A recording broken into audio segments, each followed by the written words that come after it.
food to get your information. So the food to be caught up. Smooth, smooth, smooth television. Smooth, smooth, smooth.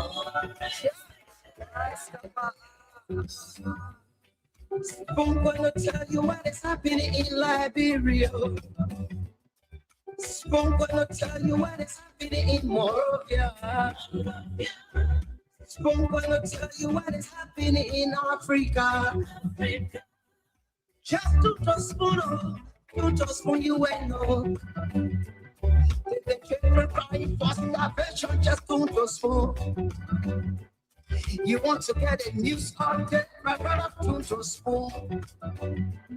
You want to know what is happening, my brother, to spoon. Politicians want to make their decision, just to spoon. You want to know what happening in the ministry, to spoon. Yeah, yeah, to spoon. Yeah, yeah. You from Bunja, Maryland to Tospo. Yeah, to Tospo. If you eat your pan, Gretchen and Parala to Tospo.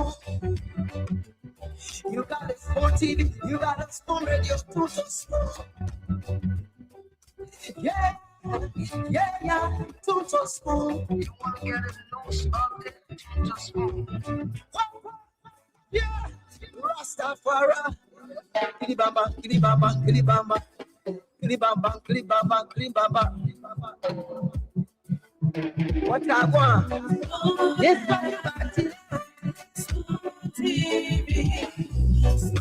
Yes, indeed, you're from Vonjaman, you're from Maryland, you're from Sino County. Maybe you're from Raver says. Regardless of where you're joining us from, just tune to Spoon. This is where you get the news. This is where we bring you the updates on the major happenings across Liberia. The program is Spoon Talk, and we are live across the Spoon Network. We're live on Spoon 107.5 FM. We're live on Fabric Radio 101.1. And on several other frequencies across the country, thanks to Voice of Liberia 104.1 for relaying this edition of the program. And we want to say thanks to a host of radio stations across Liberia that will most times relay the program even without telling us. We appreciate all of you for being here. My name is Nelson Collet, and this edition of Spoon Talk is one that you just don't want to miss for anything. We encourage you to kindly share the show as you join us tonight. It doesn't matter where you're joining from. Share the show across your different social media handles. Let's have a great interaction here tonight. So yes, we're going to go to the phone lines and start interacting now. Let's know exactly what that issue is that is of concern to you. What's on your mind segment is that segment that gets to introduce or opens the conversation here on the show every night. But just before I do that, let me go across our comment session and start to recognize a few of you who have joined us. As most of you are aware, Spoon Talk is live across Facebook and YouTube. We're on Spoon Talk Live on YouTube. We're on Spoon TV, Fabric TV, and Super TV on Facebook. So let me read through some of your comments here tonight. I see Eric McGill says he's watching live from Atlanta, Georgia. Thanks for joining us, Mr. McGill. We appreciate you a whole lot for being on tonight. I see Dauda Daniel is here as well. He's joining us. He says, good afternoon. I see my Catherine Sunflex is here as well, joining us tonight. I see Boakai Suni has joined us from where? Morton Connor is in. He says Morton Connor, on the capital city. the capital city of Burraville. Well, I don't know. But thanks for joining us. I see Mustafa Lahum is here as well. He says he's joining us from Stephen Tolber Estate. Thank you for joining us. I see Susanna and Corti is joining us as well.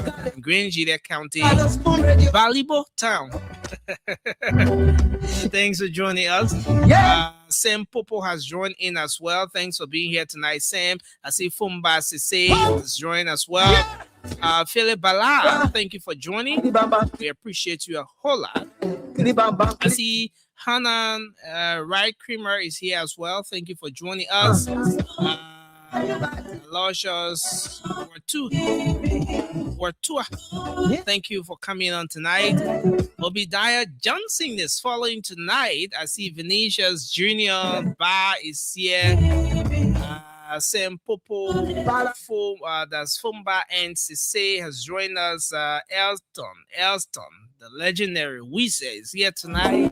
Ambassador Daniel David has joined in. Nizo community, that's where he's joining from. Thanks for joining. I see Hipko Kazi is here tonight. Daniel Dripper has joined from the UK. I see Jeremiah Va is here. Delta Daniel. I see Zinabu Carnan has joined from the USA.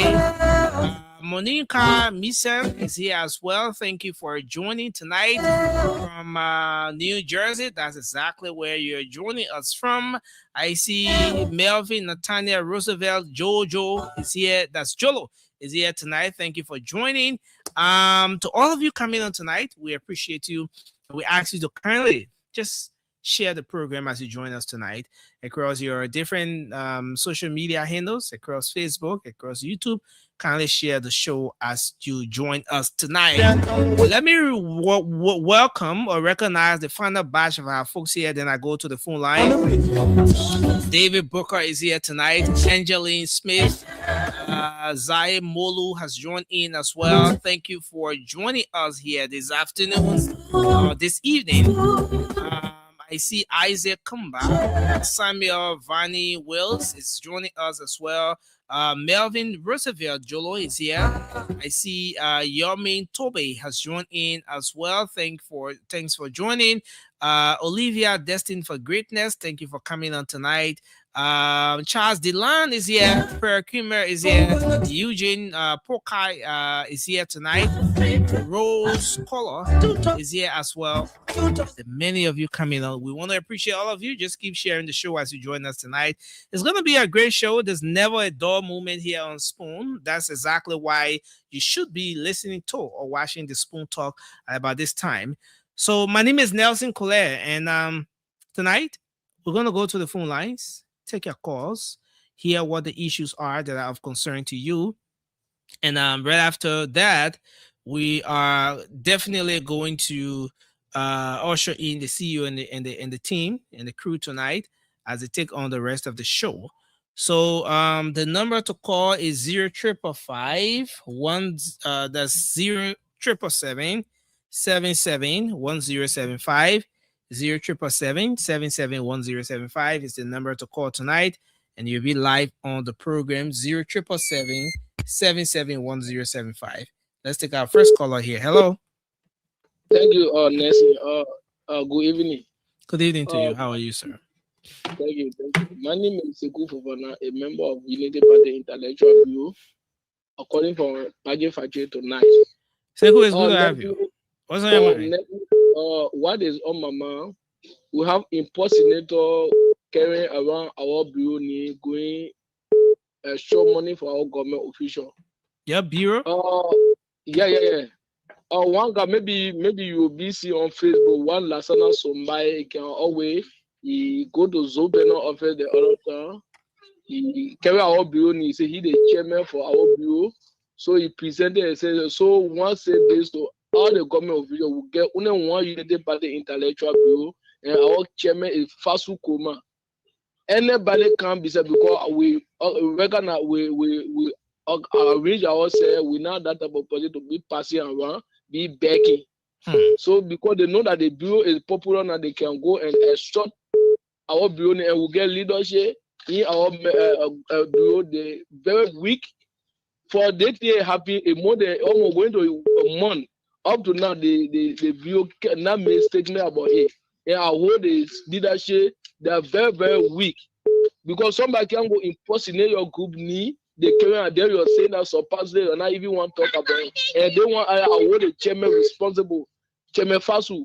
Because somebody can be going, they call it Lasana somebody, and that is criminal for you to do someone achieve your goal. Thank you. So we take that out there for the people who only get one intellectual bureau, which is headed by Fasu Koma. Thank you very much for your input. Hello. Thank you very much, bro. Next week, collect is still in Liberia, and good evening to my Spoon Friend family, and good evening to my peace-loving people of the Republic of Liberia. This great, beautiful Tuesday evening. The name remain constant at Fangsu EF Kamal this great evening. Brother, next week, what actually on my mind have to deal with the drugs circulating in our country. Then our president left the kind of position, disturbances in our country and flew for here to Turkey. Nobody know the reason, and he took our taxpayer money coming in with no dividends. What I'm trying to say? Hello, Evanso. Yes. That the president investigating the drugs people or what? Let me lay the basis. As a president, as a leader, if you really have leadership ability, for several days to this time president, the bar president of the Republic of Liberia, Jeremiah Panku,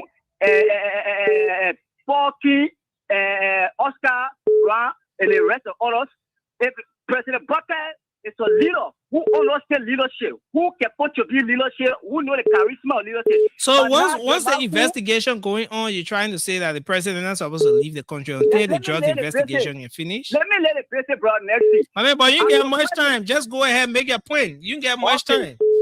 Go straight to the point. President Butler is supposed to ask Jemaku to stay aside while the investigation is ongoing, because the reason today that people voted them for is to eradicate drugs in this country. So when he not asked the vice president to step aside, he will not leave the country. Yeah, because he's the driver of the bus. Okay, thank you very much. Thank you, Afonso. Hello, your name and where you call from? Hello, I'm Matthew K. Gongwe calling from Duboro, Master Plumber. Let's hear you. What's on your mind? Brother, I want to tell you thank you for the show. What I want to say, we have problem in Liberia, especially with the citizens. The only government that can rule the land is government with deaf ear who think that things that is good for the people that he leading is good for them. We do it. But you mind the noise of Liberia. Even you can be fighting for Liberia man, dying for Liberia man. Still, they will never praise. It's a bad practice that we have in this nation. We don't praise good thing, we don't embrace good thing, but we always think on the what we call politics that is spoiling our land. We're looking at our land dying, but we stay on the fully thing we call politics. We need so what's your point? What's your point? My point is this land. We need to pray for this land so that God can help our leaders to rule this land in a way that God will be certified, that God's very leader. You know, people just talk. Even you put security there to do their work, they vex. Why? You carry somebody to court, you say the person is corrupt, they carry the person to court. You see people who come or they say that, oh man, we can't allow the person. Then how will the government function? Thank you for your input. Yeah, hello. Hello. Yes, you're live. Let's hear you. What's on your mind? Yeah, brother, this is calling from Pakistan. Let's hear you, sir. You know, hello, last year what we see the United Partisans crying today around that day investigation going that day. I want to go pitching and so. Yesterday they were crying all around. I think Abono were bringing the drugs, we are bringing the drugs. They insulted the prophet from Nigeria. And I even go 4 days, the drug issue came up. And we tell the Liberian people, whatsoever thing they have, previously they have with Jawia, they take against Jawia, that the God are beating all of us today. They had the country, my brother. You see them looking shameful all day. Investigation going a day, We're not being patient. We're not being patient. We're not praying for the country. We're not praying. They were not praying for the country yesterday. Today we pray for the country. We're not praying for the country. They should Thank be you. behaving how we behave. All right, so you're not praying for your country. Thank you. Hello. Yeah. Good evening. Yes, I hear you. This is James Lane calling from my comfort. James, go of New ahead. Jersey Estate. Go ahead. All my brother on my mind have to do with the debt issue. My brother, I don't know where the government can put a system in place where people can sweep the street. No part of this country or Moravia you will pass, you will see debt. More especially the Zogo. They just give them the debt, they waste it in the street, they put it in the mean quarter in the street. All wars, so die. Another thing on my mind have to do with public work. Whether they don't have no maintenance department. Because the road no guys built for all the Japanese highway or Somalia driving umbrella. Now the whole road is getting damaged because the drainage system ain't being maintained. No guys take the debt and put it in the drainage. And anyway, the water and quota can pour. You're creating pump hole all in the streets because of the dike and the water or setting in the street. So I want public works should really activate the maintenance department, and MCC should work diligently to clean the street. Thank you. Thank you for your input tonight. We appreciate you, sir. Hello. Hello, Nancy. Hello, Nancy. Yeah, hello, Paco. There's a Paco for the United Party Election Bureau. I'll tell you, sir. What's on your mind? Thank you so much, veteran children. What on my mind? A call to people who talking that the commander fighting Joy was a liar. I on your platform, your nursing, people Paco for the United Party Election Bureau. If you try to my labor, I can't talk on your platform. The commander supporting Joy, the former president leave the country. We all know about it. More than nothing to go wow football game. LeBron, I do talk about our own. But the papa would leave for you to go for senator of the country. They say the woman now go to the woman a football player. No, that comment is a decent comment for every LeBron. No more free money, no more city money. When you come here, Sambo, civil Sago today. My former party chairman went here today. What party will see for my party? That's why he called you. You don't want to responsibility. It's a dealer for every Liberian. That's everything I put it on that divide with your one country. You're happy in there. Here, I can't teach you your finger. You're flying in the air. You're go guru. That's why he called leader. Every project for you. You're DVT. 12 years, 12 and second year. You're not Friday. The owner of Koba, cool Koba. You said 12. What you said 12? What kind of year? 12. What kind of year? Yeah, Nima Chosa for a president of Republic Korean Pa Nima Kante. For president Kun Korean Pa. So Koga will not divide Kante. Thank you very much for your input, Paco. We appreciate you. Let's take another person. All right, so let's take this person. Hello. Hello, sir. Yes, sir. You're live. Let's hear you. Yeah, my name is Sukun. I'm calling from here, Daddy. Let's hear you. What's on your mind? No, the thing that on my mind is the way people proceeding on the drugs business in this country is very bad. The drugs issue is nothing for people to be taking it as joke. It's not something to be joking with. Now the government is playing their part, arresting people, putting people to where they should be because of the drugs issue. Now other people coming from nowhere and they're just talking blind where. I don't know how our country is looking like. I can't understand. So we want to do the security people job. We want to do the security people job and the and the police. Every citizen in this country that is joining the police. No. Thank you. Because it's the only thing that we can do. We're getting the people chance to do the job. We're not getting that chance. You see? You go in the corner, they talking about the jobs. Other people say they want the vice president there, the honorable president there. Other people say this person. No, now our country is wrong. Country not wrong like that. Thank you for your input. Let's hold you there. Hello. Yes, sir. How are you? I'm okay, sir. It's good to have you. Let's hear you. Yeah, this is Abdullah RM from calling from Broville. What's on your mind? Man, we overheard this Samuel Jackson case. It just died down. We can't get nothing away. That is why sometimes I can be saying they should leave the case with the court. Because when they talk on the radio, people will be listening to get some result. Everything can just go down. For now, we know what happened, how the case went. No radio can talk about it again. So that's it. So the second thing, so that case is about to resume. It's about to start officially. There were different hearings around that case. At some point, Mr. Jackson's legal team raised concern about his personal belongings being given back because he was still in possession of the police. His phone, his laptop, and all of that. And the court ruled in favor of Mr. Samuel Jackson on that aspect. So he has received all of his belongings. And so where we are now is the court is expected to come up with when exactly the case will take off.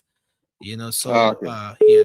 So thank you very much. The second thing, I had to thank the president for job well done, at least all the road work going on. And we need to ask those people that signed up for the contract from what side, I mean, from Viton to Freeport, they start doing those aspects of the work that need ring.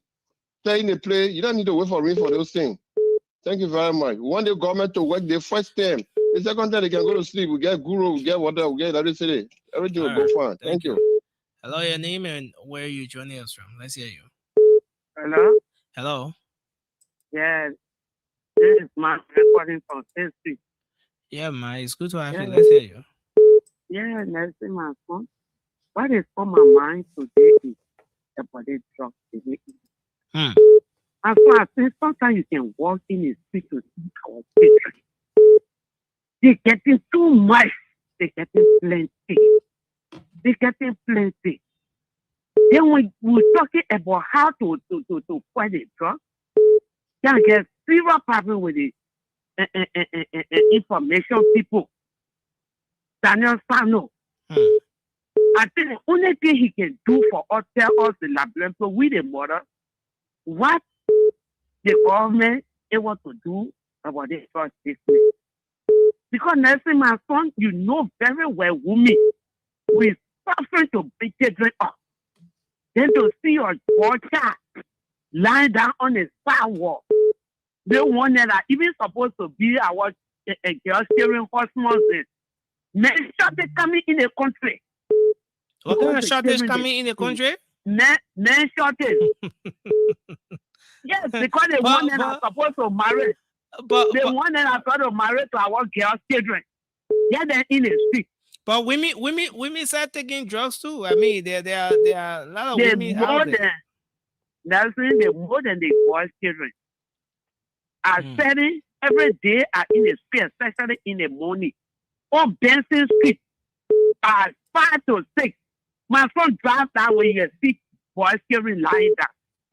So I'm begging and I need Daniel Sano there. Let them leave it and so we are down drugs for here too. So that what they bringing drugs to are begging them.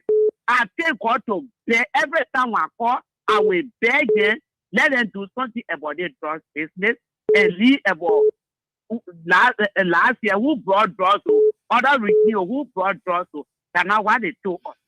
They told us they were coming help us to take the children from in the street and then they found a place to put the children. They shouldn't leave there. We're begging them. All right. I can't to tell my phone. Thank you very much, man. Hello. Let's take this person. Hello. Hello. How you doing? Yeah, I'm okay. It's good to have you on. Let's hear you. Hello. Good morning. Hello. Are you hearing me? I can hear you very well, sir. Hello. You are live, sir. I can hear you. This is Victor Ransom. I appreciate you guys for the show, man. But honestly, I have two things on mind right now. The number one thing is that I want the government to please try to see or about the alleys in the movie. It's taking a silly. Even because when you go bury a house, the people are burying on the alleys, and then there's no way that you can even find a way to even go to where you got your house. It's very, very discouraging. There are another thing that I heard is that about this drug issue. I want everyone of us to put aside politics. This is something that is completely damaging the reputation of our country. Liberia is being put on the map, and let's say the United Nations is kind of embracing Liberia. But when we are putting our hands, most especially on this thing, it's very ugly. Let us try to put aside politics. And I really want to appreciate Spoon TV for exposing all of these things. We know that you guys are talking. We know that people in your life are at risk as well. But you guys are talking for the benefit of our country. I appreciate that so much. And I encourage you guys to keep on doing that. Thank you so much. Thank you for your input. Hello. Hello. Yeah, hello. Yeah, okay. Thank you for this is Spoon. You're live on Spoon, sir. Let's hear you. What's on your mind? Thank you very much. Thank you very much. Okay, I'm here to speak to the question. Thanks. I question it goes to the government. Why the opium and opium? What is wrong?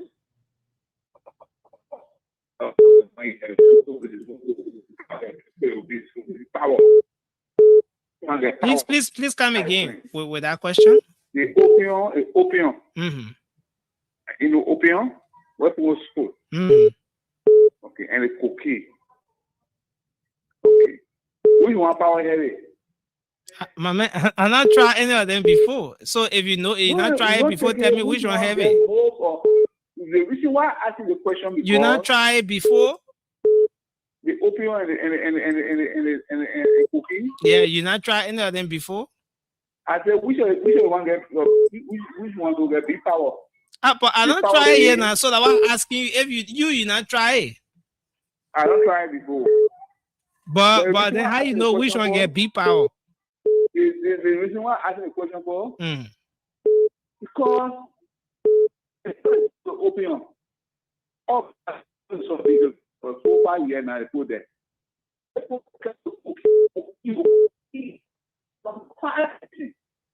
And they put I mean for some reasons your line is coming broken. Can you maybe change your location and can you make some adjustment? You get me now? Okay, yeah, please go ahead. Just try to conclude, sir. Okay, please. I'm asking the government. What happened? They catch the people with opium and people stay in jail and people will go with people outside. Wow. That's school. Yes, school. I want to ask the question. Because you are there from San Jose, my thing, you from Leicester, I from the you know why and all. And you don't want a question was I want to ask the question really. All right. Thank you. Yes, thank you for the program. May you hear me? Thank you for the program. Thank you. Hello. Yeah, good afternoon. Yeah, hello. You're live. Listeners. Yeah, hello. I'm DJ calling for the power of yeah. The country that God is not creating new land. The country that producing drugs on their own. Where you got your information from that the country producing drugs? I mean, the project arrested drugs from the airport. So, but when they arrest drugs from somewhere, does that mean that it was produced there? Yeah, because producing. No, my man. Listen. Hello. Yeah, hello. Don't use this platform to send that kind of information. But it's not no, listen now. Listen. Don't send that kind of information about the country. You don't have proof that drugs is being produced in Liberia. Hello. Hello. Yeah, hello. That the drugs was arrested here doesn't mean that it's produced here. So to come on a national platform like this and say they're producing drugs in Liberia, especially when you don't have proof, then it's a problem. The drugs coming from then we'll take it back. And for now, the church coming on the church arrested in Liberia. So let it be that drugs are arrested here, not produced here. Go ahead. Okay, thank you. So we want to know who not want to know the part government, the other government, state government, the other government. That what we do everything matter. We push the part government away to see what we push that. We don't want to see no drugs in our country again. We don't want to see no corruption in our country. All the things that the CDC government do, now what we take them away, we bring the government. And what the CDC government did, and the government is repeating it. Then what the answer we teach it, we teach it. Like example, I can be going both way. Can my parents say both ways now couldn't want to come in and teach where? And they see they take me from the both way, they permit to teach where, and they see more teach where is free. Thank you. What the answers that we got, whatever the answer they take me from both ways. Thank you very much for your input. Let me go to the WhatsApp now and take some calls on the WhatsApp line.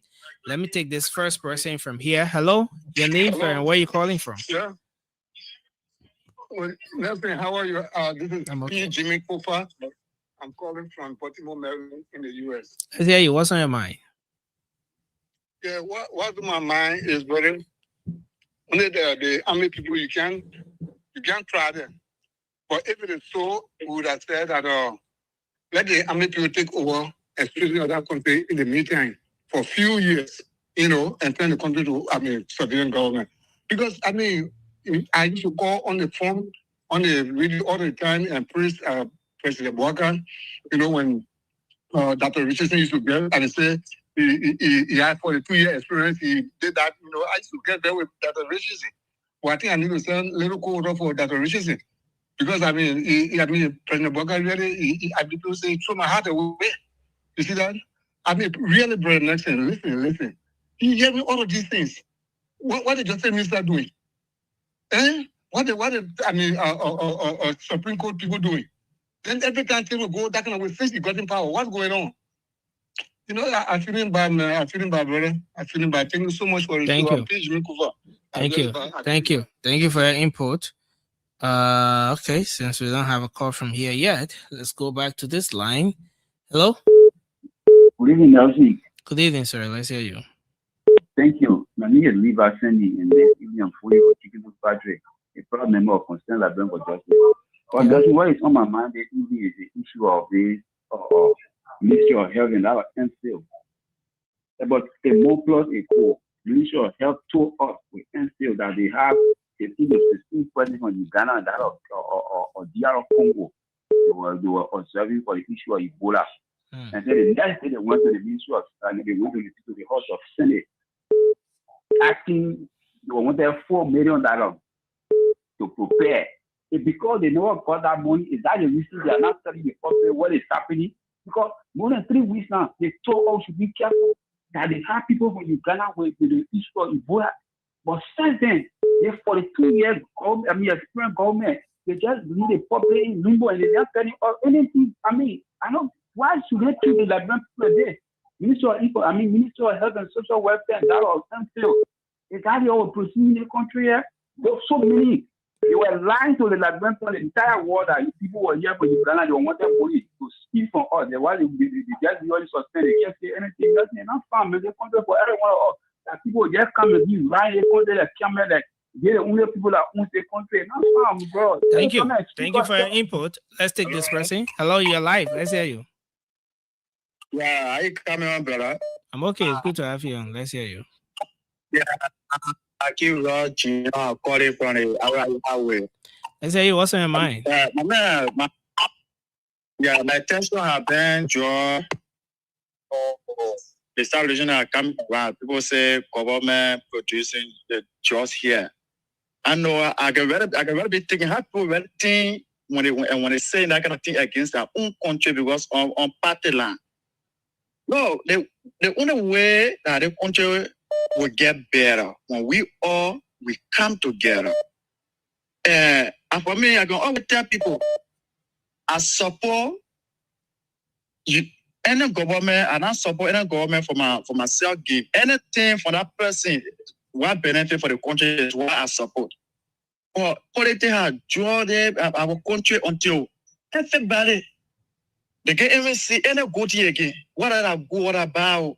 They will say about it. All right. So everybody job again, people say, oh, the people are not been talking anything, people accusing somebody. Why will we continue treating our country like this? Thank you very much. Everywhere the government is fighting hard to fight jobs. We are citizens. We all have to run around the government to see how best we can overcome this thing. Thank you very much for your Because input, brother. Thank you. Because somebody do things, and that's wrong. We all let us pray for the betterment of our country. Thank you. Let me hold you there. Let me hold you there. Let me hold you there. Let me hold you there. Time is not much on our side. There are so many people calling in, brother. Let's take another one here. Hello. Yeah. Hello? Yeah, hello. Please go ahead quickly. Let's hear you. Yeah, I'm Abby Johnson calling from Tubu Station number 4. Let's The hear chairman for the Concerned Librarian for Justice. So you see what's on my mind? The government, the first thing the government is not serious. Because if any government was serious to fight just about $19.2 million worth of jobs enter your country, the first thing the VEA boss came on the radio and said he had people in his custody. He said it at a press briefing, Mika. So where are those people? Because those people that were arrested, they supposed to, he said they were under in custody. But how come today we not parading with somebody that came from the airport and turn themselves over? So the government should be serious to fight drugs. The government should be clear with us. Because if the president and his son and the vice president were not involved with the drugs, they will be telling all the rest of the team that all hell not break loose. You know, opposition members that were involved with those drugs. Kind of they were yelling all kinds of things around here. Thank you very much. Hello. Your name and where you joining us from? Hello. Hello, Leslie. Hello, you're live. Let's hear you. Yes. Thank you, my son. This is my water. Yeah, according to the caller I just called, my son Mercy. They drugs his name, my son, where I'm beaten. I beaten my son today, my daughter in the street. So the drugs, when we hear about it can make all, you can break down.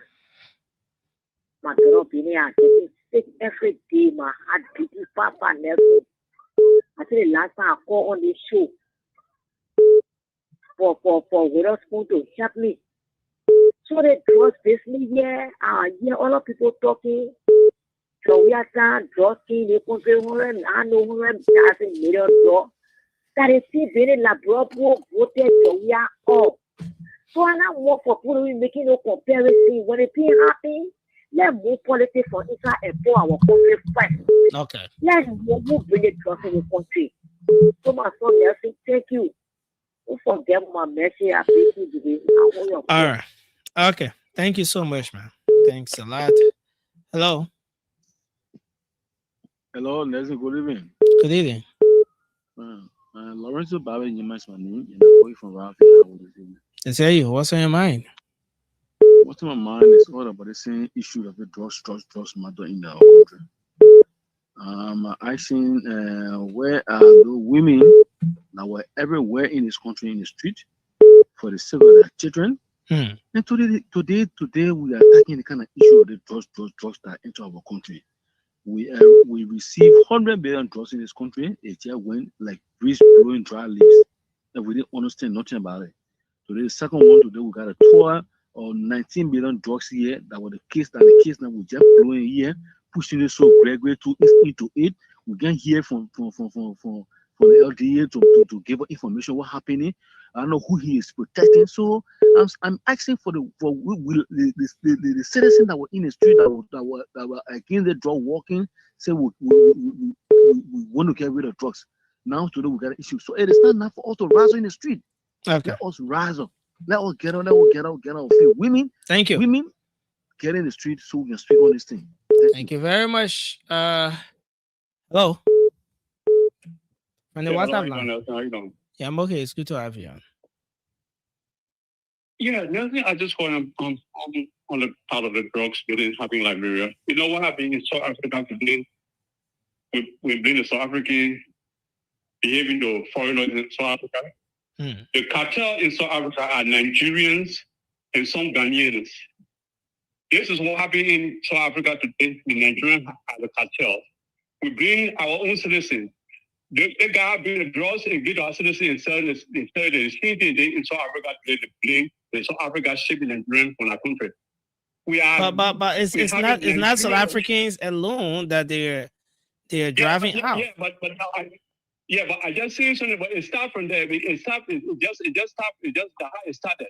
Now how the South African have now taken the battle in their hand, shipping all foreigners from our country because it started with foreigners bringing drugs in our country, and now we're not seeing the root of the problem in our country. We blame our people in our country. The root of the problem is the foreigners are bringing the deal in our country and giving our brothers and sisters and selling it. These are the deals. But the trafficking, the group are bringing the drugs in Liberia, they are the foreigner bringing the drugs in Liberia. And we gotta be fair, clear with the foreigner. It's not about money, it's not about bribing, but be fair, clear about what happened in Liberia. Period. Thank you. Thank you very much for your input. This person, hello. Let's see if we take this one. Hello. Hello. Okay, so we've lost that person. So let's see if we go back to this one. Hello.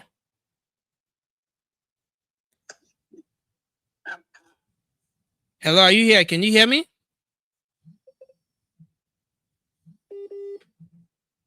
Hello. Yes, I'm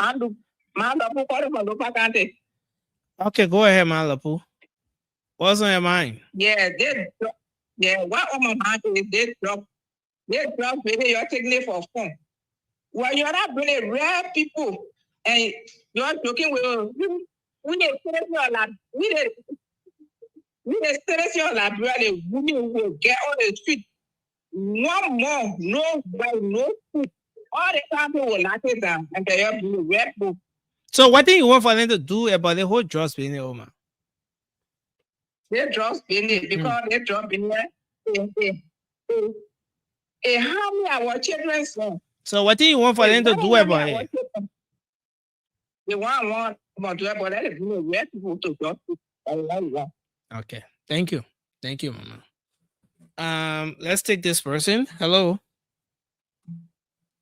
Good evening. Good evening. It's good to have you. Let's hear you. Thank you, Nancy. This is the voice of the Common Board Chairman. My name is P1P Willie, and I join you from the commercial hub of Red Light. Let's hear you. What's on your mind? What's on my mind has to do with the job and the total working less. The job investigation is taking. The job investigation is slow, and there are a lot of questions, more than the ones that are being answered. Every day that breaks, another question will come up. And this question, we are not getting answer to them. It just leads us to one conclusion, that the president and all the hierarchy in the government are involved. That is why they are not taking the investigation seriously. That is why all of the questions are still hanging around. So what we are calling for is an independent and impartial panel to be set up to investigate the issue of drugs. That's the only way that Liberia will be certified. Look, we have lost trust in the government, in that there is a Marco Brown that is taking for president and be reading Ryan Barr. It can't be happening at Kenya. It means 3 hands at the end of the whole drug issue. So what we want in Liberia now that will be certified is an independent, impartial panel be set up to investigate whoever is involved and can be brought to book to a scam. Not so. We only be left with one option, which is to take the street. And on the 17th, we're going to the man. And we can see that the investigator taking a red card. Thank you. Thank you very much. Hello. Nancy, good evening. Good evening. It's good to have you. Let's hear you. All right, Nancy, thank you. My name is Edwin Smith. I'm a member of the Unity Party, member of the Rescue Mission. I'm calling you from district number 17. Go ahead. Let's hear you. To celebrate the citizen, I don't want to bring a judge. My name is Edwin Smith. Because Edwin Smith. Yeah. That's serious platform here. No, The reason is no, but you can come on the reason- platform. You say you don't want to bring the drugs. If you did that, you should bear in mind that it's very possible that law enforcement could pick you up tomorrow. I mean, not comedy platform. You just can't say that you bring the drugs. It is not about comedy, but the citizens, they are so sentimental in the English that when you take picture with the vice president in your own mind, meaning the vice president involved, they are so sentimental. And doing the citizen regime, George Manuel, we are paying Zoko money. Say every month goes to drugs. We saw it around the SKD, George Manuel, we are paying Zoko in the country. You sure? Are you sure of what you're saying? Yes. You have evidence to that? You have pictures? You have videos to that? Yes, George Manuel, we are paying Zoko for that. I cannot school tomorrow. Okay, when you bring a picture, when you bring all your evidence or pieces of evidence, then we'll talk about that one. But go to the next one. Hello? Hello? Hey there. Hey there, you never knew. So let's go to the WhatsApp. This person. Hello. Yeah, hello, you're live. Let's hear you. Yeah, I'm James Lahagola calling from Britain, Surrey. Go ahead, let's hear you. Yeah, what in my mind this evening is about it, issue. In like $2 million drugs. Now, what was the reason why the police or the investigating team had to be all people to escape from Nigeria and go without arresting them? Because this broke out 3 weeks before some of those people left that country. We have been here, we are in the diaspora, we are monitoring everything that's going on. Why? I think the police director and court officer need to answer questions to the Nigerian people. Thank you. Yes, because our TV information that when I look at where are the UBA bank depositing money. There's the information we got here. Thank you very much for your input. We appreciate you, sir. This person. Okay, so keep your calls coming to 07777 1075, or you can call us on the WhatsApp. There's pin on the screen there, and you can make your points using those mediums. Hello. Yeah, nothing. Yeah, hello, you're live. Let's hear you. Yeah, nothing. I enjoy you, gentlemen. I won't put you on my back. I wish I could be my man, please go to your point, because the day I checkmate you too, you get problem. They seem what I may get problem right now. So yeah, just make a point. For the problem, we're going to do the voice of Sabu Rasta. You're saying I joined you from Women, a proud member of the concerned Liberian. But Sabu, the background is noisy. You getting me now, nothing? I mean, I'm hearing you, but the background, you got plenty of children talking in the background. No, nothing. I have to quiet it all. Okay, go ahead. Yeah, just go ahead, make a point. Yeah, am I loud now, nothing? Yeah, go ahead. Yeah, nothing. What the issue that on my mind, nothing has to do with the drugs business. No, nothing. Can you imagine? I gave up, nothing. I gave up. When you understand the word give up, nothing. I gave up completely at the Liberia. Because nothing. The reason I'm the WhatsApp line, just hold on. Go ahead. That 48 years of experience with the Scottish and nothing, 19 million, 48 year experience. Can you imagine nothing? People that champion on the issue of drugs? They say, my man, when we get there, we'll arrest them. Now, when they brought in the agenda, they say, ARREST. Arrest the agenda. Arrest the agenda. So, nothing. Why are you arresting now? If you fail to arrest 19 million drugs, then why are you arresting? Can you imagine nothing? 19 million worth of drugs will tell you one country up to present that people say they're drinking milk. Can you imagine people say drinking milk? People are drinking milk. We're in 19 milk, spotting Liberia image. But today we're giving them milk for them to drink milk. On a 48-year experience government. You see that? You see why we are Liberian. Today our country image are being bring down by the government. Thank you very much for your input. Sabu, let me hold you there. Let me hold you there and take the final person from the WhatsApp line. Thank you, Nelson. Thank you. All right, I see the CEO has joined us. You don't want me to speak to Sabu? Are you rushing Sabu also? Okay, yeah, Nelson. Nelson, I'm okay. It's good to have you on. you can hear me?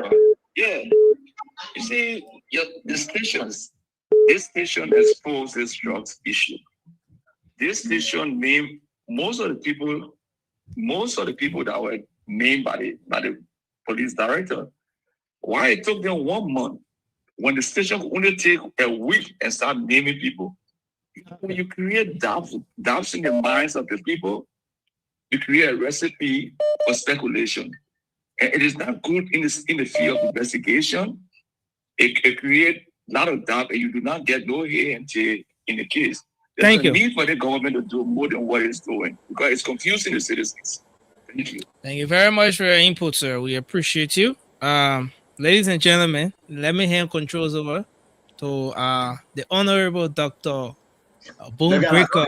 You said that first thing, Richardson, right? I mean, I wanted to do the I wanted to welcome you one after another. After you, that's something you get Jeremiah Kun. You're meant to be Dr. Kun. You say you put Honorable Dr. Jeremiah Kun. Jeremiah Kun refused that thing. He said, "No, I'm gonna call you Dr." You didn't see it? And you know who gave the man a doctorate degree? That Dr. Boblet on the show. That Dr. Boblet put doctorate degree on Jeremiah Kun. How can Dr. Boblet do that? That's the question people are asking. I mean, if you want money from Jeremiah Kun Cottington, you go ask the people man for money. If he get it, he will give it to you. You don't have to put Dr. Crown on the man here. That Richardson is serious wrong. I told Jeremiah Kun, I said, don't let them call you Dr. Jeremiah Kun came out straight, he wrote. He said, nobody wants to be Dr. They think I'm scared. I think that's what he said, though. Put it writing up. Yeah, I'll put it up. That's it. Can you find it? I think they say, yeah, but I agree with Jeremiah Kun. How can Dr. Bobler put Dr. on Jeremiah Kun? We don't want to be Dr. Hey, don't keep your Dr. degree then, please. Well, keep it, work hard for it. We are hustlers. 6 years in the making. No problem. You can be 20 years in the making. Let me lower the TV, man. Dr. degree where?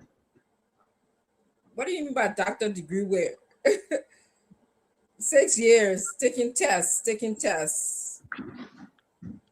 No, I say I've had. Thank God for you that you get your doctor thing. You know, thank God for you. I've had I will not be mad. By states. No problem. Not easy to accomplish. You know that. Doctor, no problem. Doctor, no problem. I'm looking black, so I'm looking dark here. It's like my life. Yeah.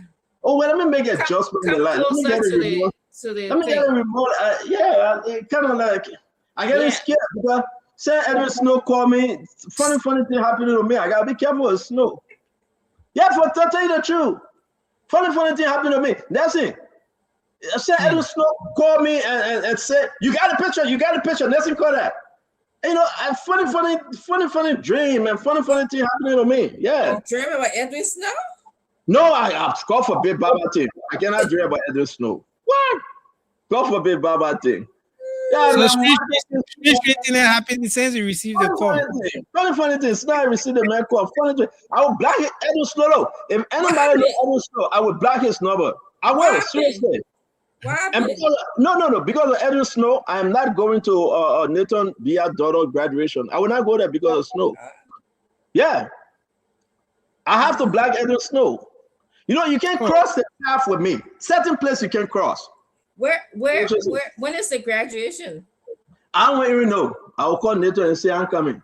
Because Edward Snow say he'll be there with unknown guests. Who the unknown guests? Who the unknown guests you going to the POP with? What's that Richardson? How bad? I thought that and I'm on talk. Just so you put me inside. No, man. Everybody say, hey, you know, we're going. What is Jeremiah Kun in Liberia?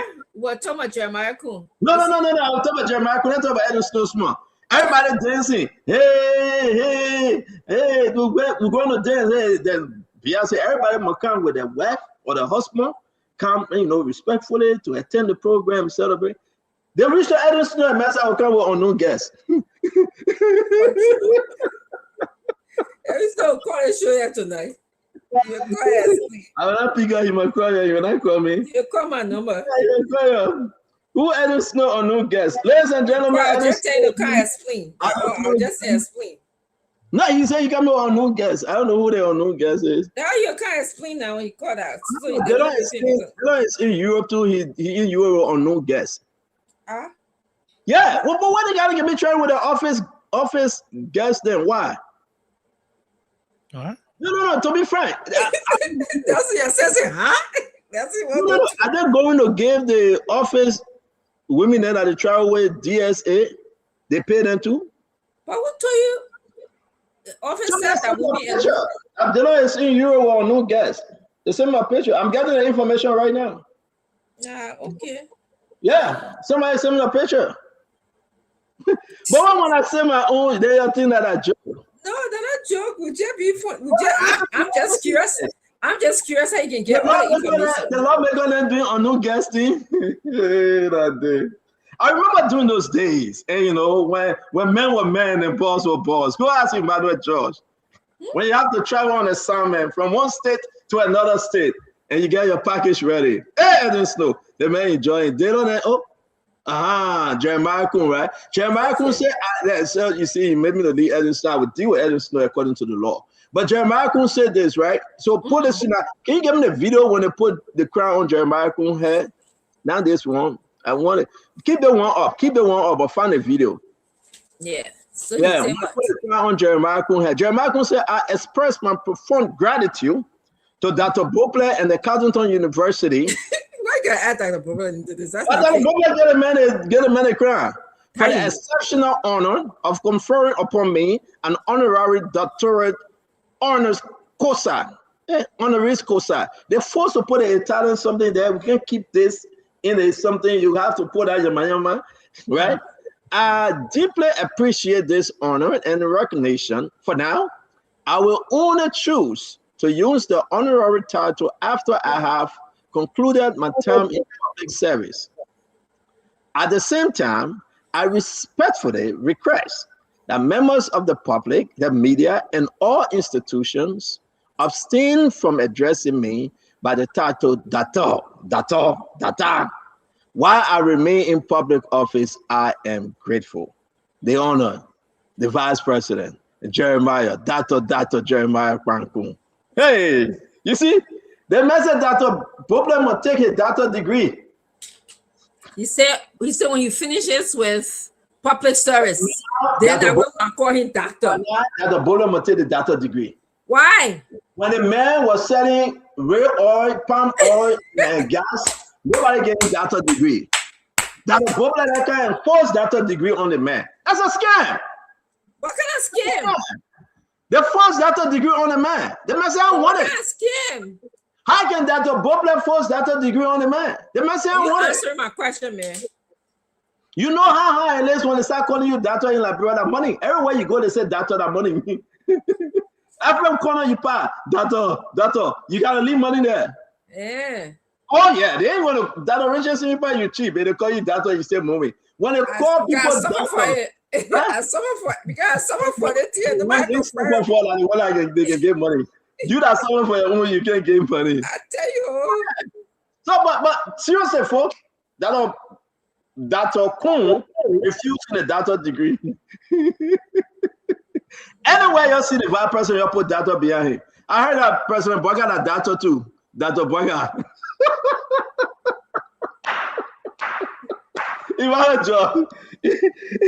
Everybody, listen, Yombly will be Dr. Yombly too. You crazy. You're a hot mess. That's all I can say to you. Gargo, can you imagine? No, to be frank.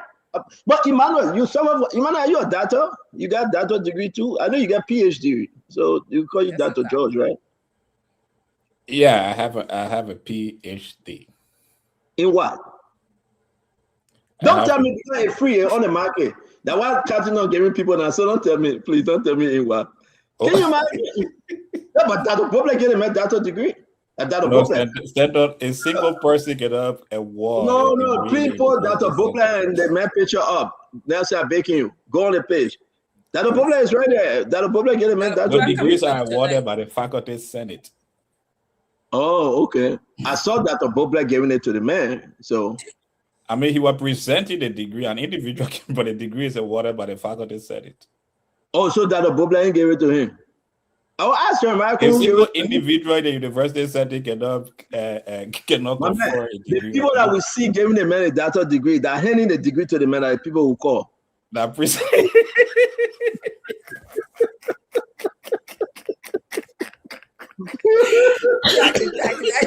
I don't want to do it. I swear to God. We got that Bobla handing the man a doctor degree like he buy from down Wallace. So Jeremiah said no. But Jeremiah continued. That's what Jeremiah could say after public service.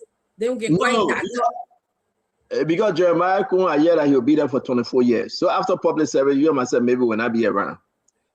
That regions are 51. 24 years after my age, I'll be 75. Maybe I'll be around. But Jeremiah Kun said, you will not remember the data thing again. So that's why he said, I'll express my profound gratitude to Dr. Bobla at Cottington University. He put Dr. Bobla name. I see you. I hear that. Let me do my thing. Do your thing. Yeah, man. That's it. Tell the thing down. You see what the man saying you want it. Huh? That can somebody he should have decided not to go for the conferment. He drove all the way to cut it off for the conferment to tell he was. They said, wait until after public service. He had to deliver the money personally. You crazy. He drove way to cut it off to confer the degree on him. He said after public service. You know what? Let a few calls and ask the people whether they will call Jeremiah Kun data. Yeah, I mean, let's take a few calls because it's very important. Ladies and gentlemen, this is very important. Jeremiah Kun is a new doctor in town. I don't know, is he a GYN doctor? He's a doctor in geriatrics medicine, internal medicine. He's doctor in what? Eye doctor, foot doctor, ear doctor. Honorary. No, let me do my thing back. Sorry, do your thing. Sorry, I'm sorry. Yeah. I forgot that this part of the show that I'll part out time to laugh. Yeah, so guys, listen. Nancy, can you open the phone and let's ask the people what kind of data Jeremiah Kun data? What kind of data? Jeremiah Kun, I think Dr. Bobla can tell the citation, what the citation said. Let's take this one. This call coming in. So the data degree they get Jeremiah Kun. What kind of data degree is that? Oh man. You see what I asked you? The man is a doctor in cross connection. Hey, my man, Baba. Stop the phone calls. I think they will call me. Stop. Yeah, I swear to God. No, Nancy, let's go ahead. The other person is bad person. Let me see who's the one. Your name and where you joining us from? Okay, my man, then bad too. Your name and where you joining us from? Your name. Come on, the line is basic. Your name and where you joining us from? Yeah, where you joining us from? North Carolina. Is data in what? Oh, I think Georgia was data. I want to ask the same question. Data in what to study on? My man, so Jeremiah, if you don't know that Dr. Bobla here will tell us, but it meant that data in what? Oh, well, I think I confirmed the degree on him. That's right, you know. In what, my man? You said talking in what? We understand all of that. The thing is, just pick one thing. Just pick anything. Anything where a man would tell you. He go to school for him. Leadership. Data in leadership. Okay, thank you. Yeah, thank you. Your name and where you joining us from? Your name and where are you joining us from?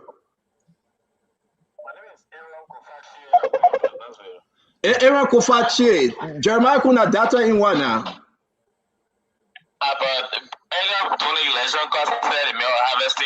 Hey, y'all won't do the thing that way. Just come home, my man. Let last month. Y'all don't go too deep. Dr. Bobla here, he will tell what kind of data degree he gave the man. Hello, your name and why you answering me? Answering everybody. The person who gave it, you answer, you answer everybody. Who that is? They met that. You don't start with a young story here. That Kuna, that Inwa. The men are doctor in drug trafficking. My man, but you keep the fun, man. Leave the drug trafficking thing. I'm begging your chief. Yeah, your name and where you joining us from? This is Oliver Saka and I join you from Accra, Ghana. Solomon, the man at Data in what? Oliver, not Solomon. Yeah.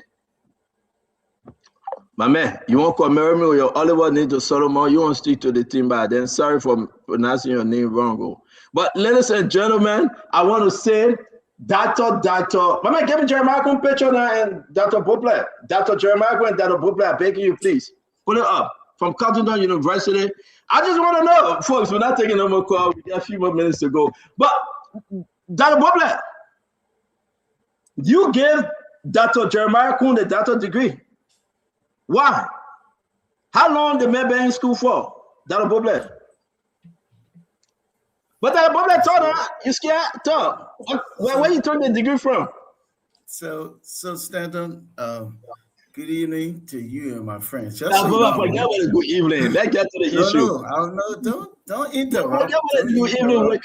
Why can't no? Don't interrupt me. Don't interrupt. You ask me a question. Let me answer. Office of Vice President Jeremiah Kwankun.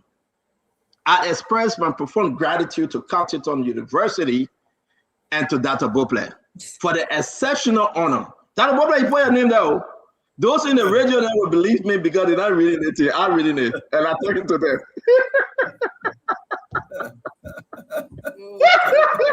Help me. No, this is it. And that's why I like that's why you say you read it 2 times.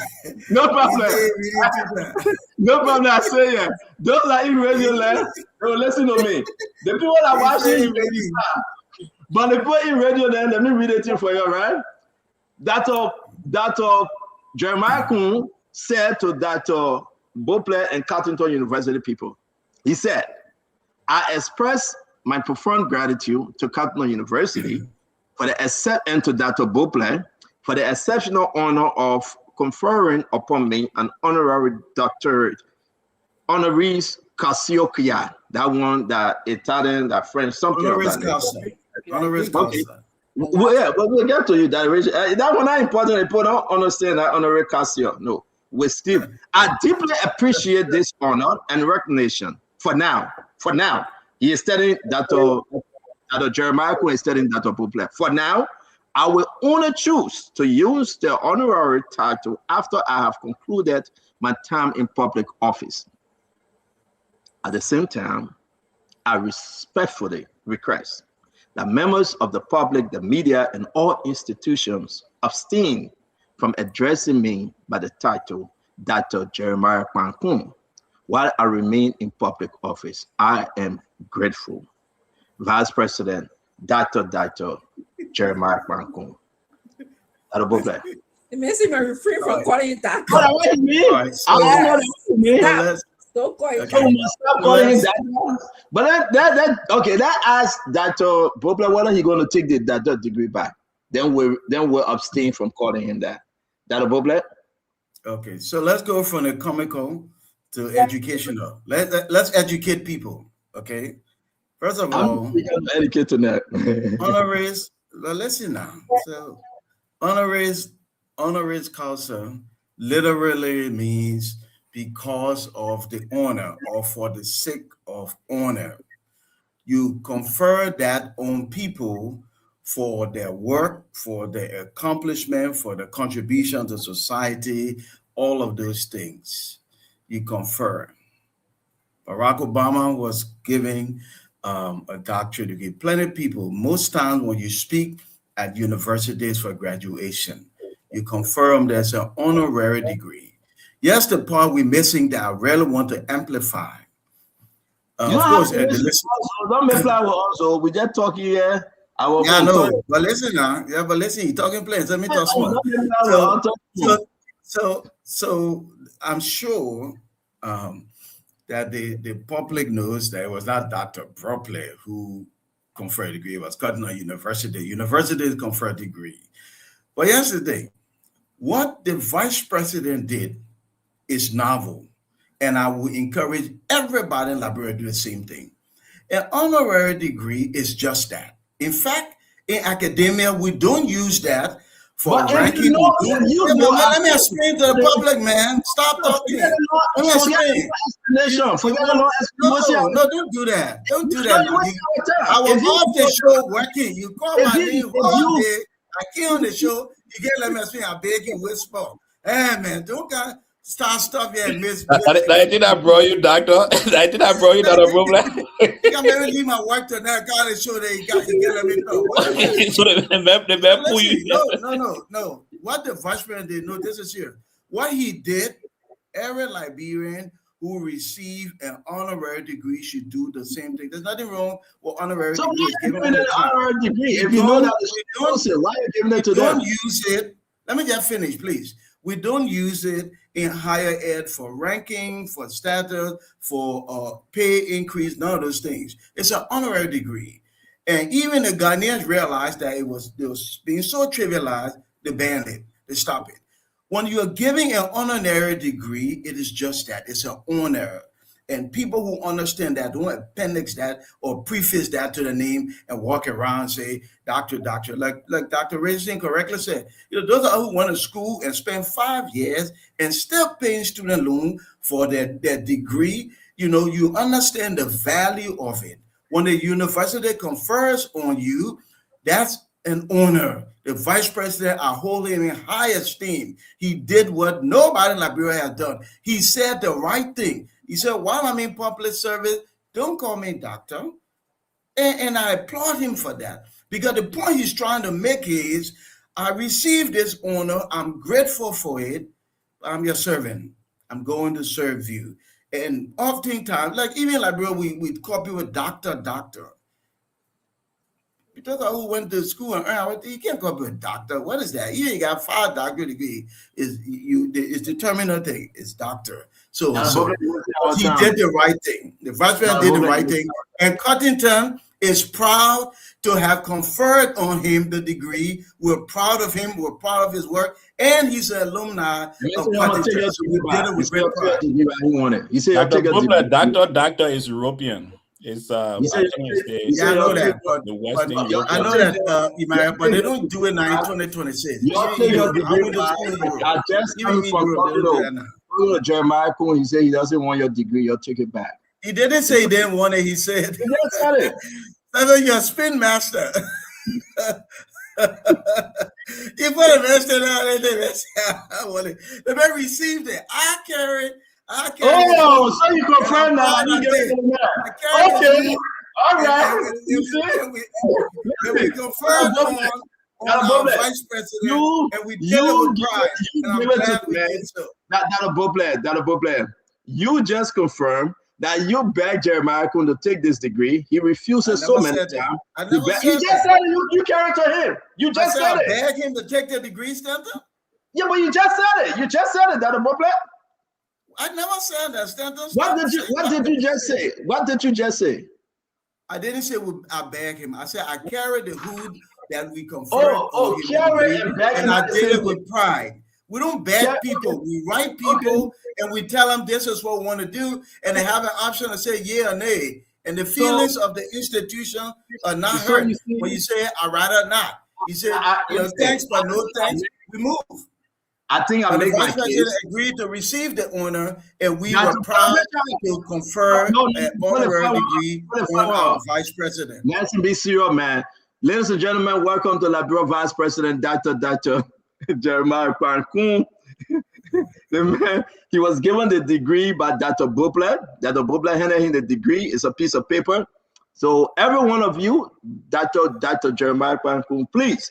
He said, do not call him doctor, but I will beg you when you call him, please call him Dr. Cohen. All right? And we'll move on. Why you tell the public to do what the vice president says you shouldn't do? Stop being a rebel. Stop being a rebel. That's my right to tell the public. Instigator-in-chief. I got my right to call him doctor. From now on, I'll call him Dr. Cohen. I will add another doctor degree on it. Dr. Cohen. That's how I will call him. I think what the public want to know, Dr. Broble, is the honorary degree conferred on the vice president was conferred in which capacity? What did you honor? Well, for what? It was conferred in which capacity? What did you honor him for? Is he doctor? No. Just ask the question. Let Dr. Broble answer. Why you guys honor him? We honor him for his service to country and humanity. That's what we did. Remember, honoris causa means because of the honor, for the sake of honor. And that's what we did. We confer honorary degree on other people. The other vice president got honorary degree too. We confer honorary degree on other people. We're talking about Dr. Kuhn, not any other person, Dr. Kuhn. Let's stick with Yes, Dr. that's why we did that. And by the way, in the letter that we sent to you, we cataloged those things. Let's see the letter. Let's see the letter. And why we appreciate that and why we feel we need Let's to see the honor letter. you. Let's see the letter. Let's see the letter. Let's see the letter. Yeah, I where will is the give you letter? the vice president letter. Go ahead, there you Bobby. go. I think go ahead. There you go. Because it's something in that letter, but we got a question. Anyway, we got to do our show on drugs. So let me ask you. Dr. So Broble, I'm going to ask you, who were in there other Liberia? people who you honor? Dr. George, I beg you, please. Let it go. What you say, George? No. Let it go, Dr. George. We confer degrees on other people. Yeah, I was wondering the others that you conferred degree, who are Dr. they? George, we got to move on. Our show time is The president, George, we are with the vice president, Joe Hotel. We confer degree on plenty of people. On people we have conferred honorary degree. Yeah, That's not something reserved just for. That's it. I got it. Hold on. Okay. All right, ladies and gentlemen, we'll show you some of the pictures, right? The program took place like 2-3 weeks ago. I just want to remind you that Jeremiah Kwankun was given a doctorate degree by Dr. Broble, right? Dr. Broble said he took it to the man house, he got in the man car and they drove to Cottington. Cottington University, sir. This is a presentation. Oh, Ben, you were involved in the doctorate too? And Benana Ure is the co-chair. Let the people watching the thing they need to know. Dr. Broble, I beg you, Chief, just stop explaining small now. Let's do our own. You will make correction. I beg you, Chief. So there you have it. Benana Ure also part of the doctorate degree presentation. And who we have here? Who's that lady? Okay. Benana Ure is looking at this person. Dr. Broble will tell who she is. Let's go ahead. That Benana Ure again. So how many degrees you're getting? Benana Ure getting one and you getting one. I'm trying to find a picture. So you're getting two. That third degree, right? 2. You're getting 2. There you go. There you have it. So Dr.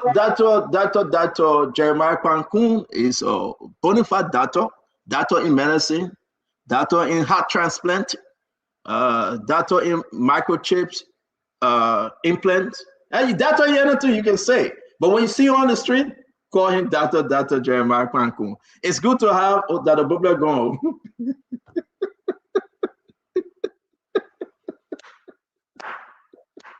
Oh, Dr. Richardson. Listen, Dr. Emmanuel George. You're a hot mess. You Jack Dr. Broble getting fast. Yeah, not fast. Maybe he's taking a phone call. I think he's fast. He took the doctorate degree to the man house. He got in the man car. They went to Cottington. Benana Ure put it on the man. You say that's true. Okay, I mean that's the story I was told. You can say that too. That's fine. That what I was told, Emmanuel. And you know that Dr. Broble is very instrumental in giving people doctorate degree, like you can see. So it's a good thing. We appreciate that Broble effort.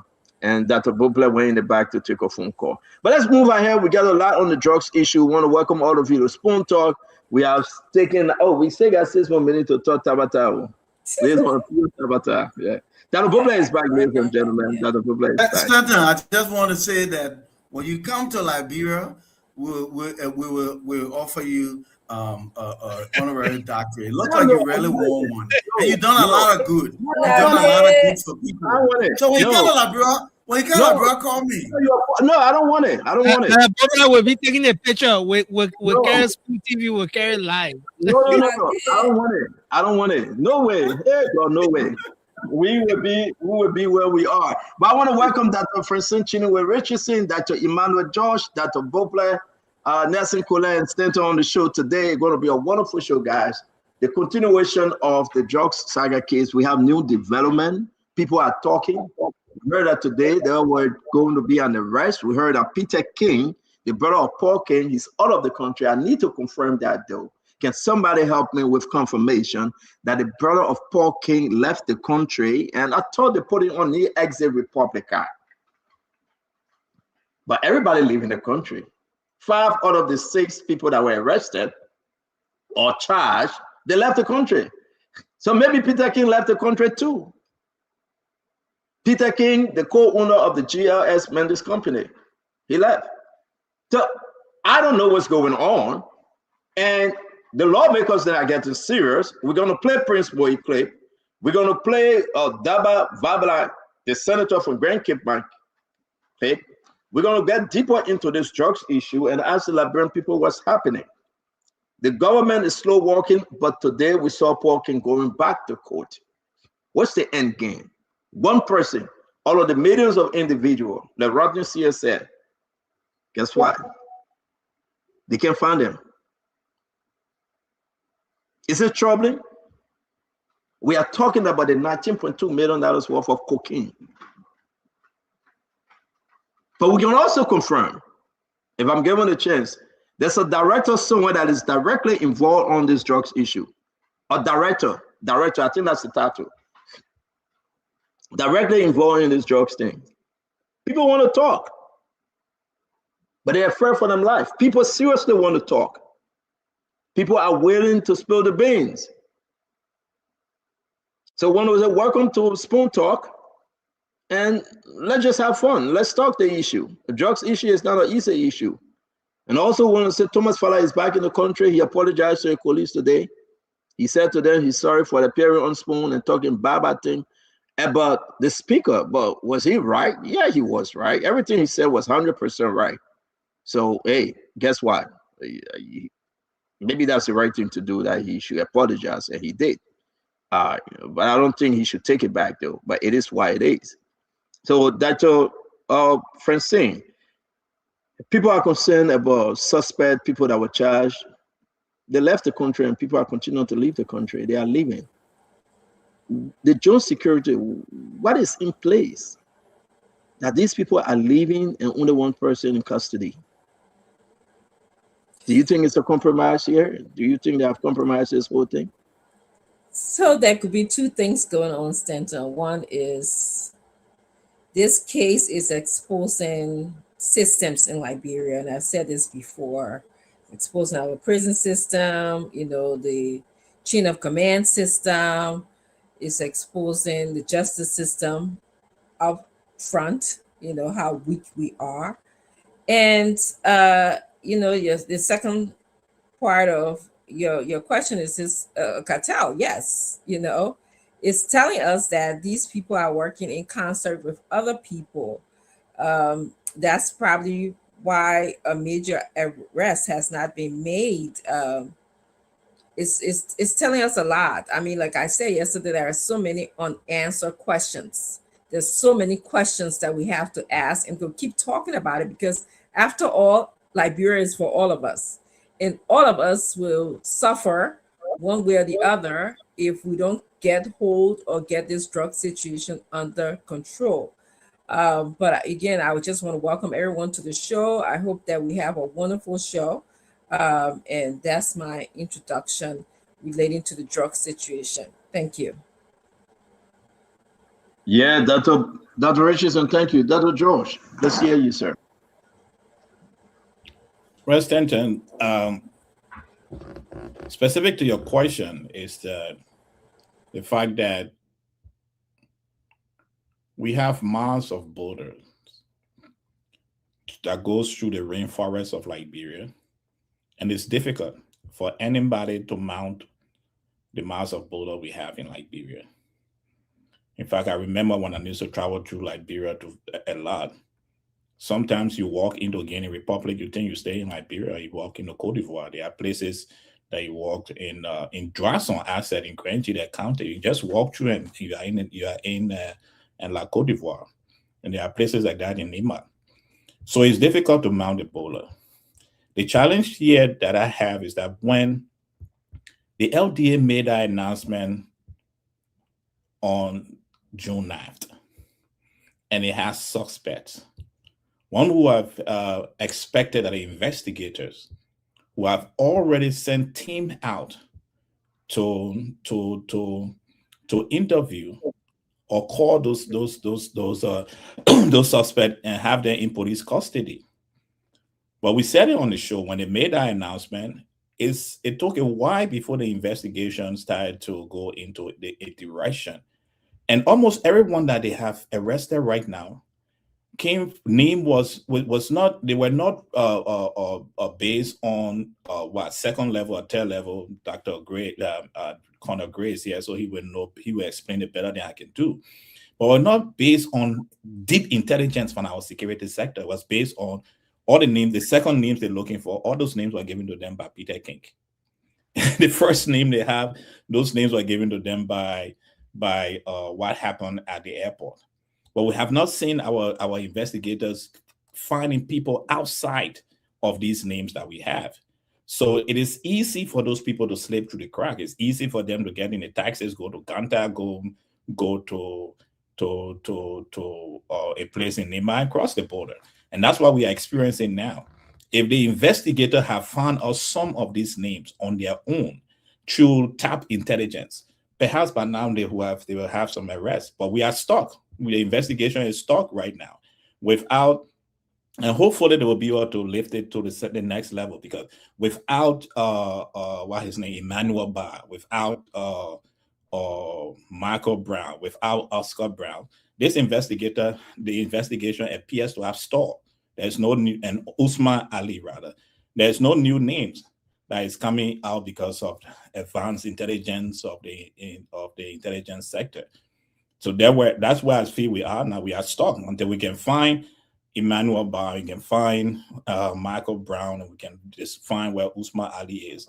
I think this investigation is stalled, and if they stay where they are, I'm not too sure that that Paul King will be convicted because of certain rules that governs handling of packages and shipping of packages out of the country. Yeah, thank you very much, Dr. George. I mean, you're making a lot of points that folks were discussing today. We're going to bring in Dr. Beauplet. Dr. Beauplet, what's your take now on the investigation? People are left the country, people are leaving. This is unconfirmed. Hope it is not true that Peter King, the brother of Paul King, left the country.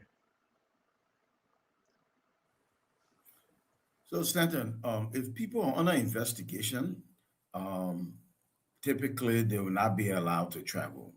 So again, I hope you can get some confirmation. If they were allowed to travel, then the authorities need to explain why.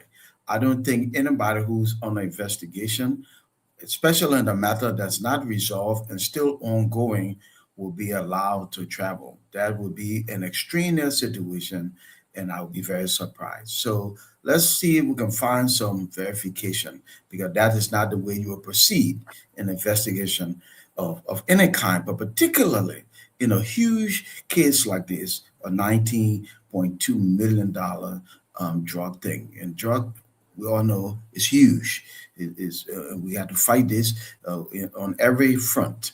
So I hope that's not correct, and I'll look to see if we can find some verification. I really hope that persons of interest or people named in investigation or under investigation will not be allowed to leave. Now, if they're allowed to leave, then the government should say why they were allowed to leave.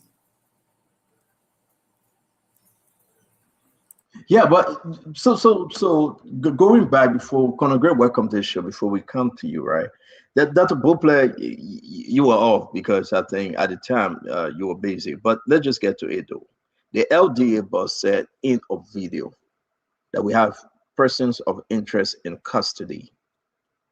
Since he said that, nobody has spoken about those individuals that were in custody. But Gregory Coleman came out of the 6 individuals' names he mentioned, only Paul King today in custody. What become of those folks? When we are receiving information, I will bring it up bit by bit. The other entities involved and one director have been identified in the Liberian government or director in the Liberian government. He's part of this drugs issue or director. But let's talk about those people that live in the country. Why is it so easy, Dr. Buple, that they can just leave? I thought they should be placed on a serious surveillance, Dr. Buple. So again, Stanton, like I said earlier, I don't know. We need to verify that. If persons were put in custody for this matter, if the matter is not closed and you release people, then you got to say why. You say, Yakba, we ain't got enough on that man, or my way, she not really involved. We talk about personal interest. But if you have them there and now tomorrow we hear they're gone, then we need to know why. And it will be good to get to the bottom of that. To find out if persons who are actually in custody are released. To be released from custody, you got to prove X, Y, Z, or certain paperwork that accompany you. They got to say something before they swing open the gates and let you go. So we need to know that. I don't have that detail. I don't even know who has left the country. So it would be good to find out for sure who are those persons and why.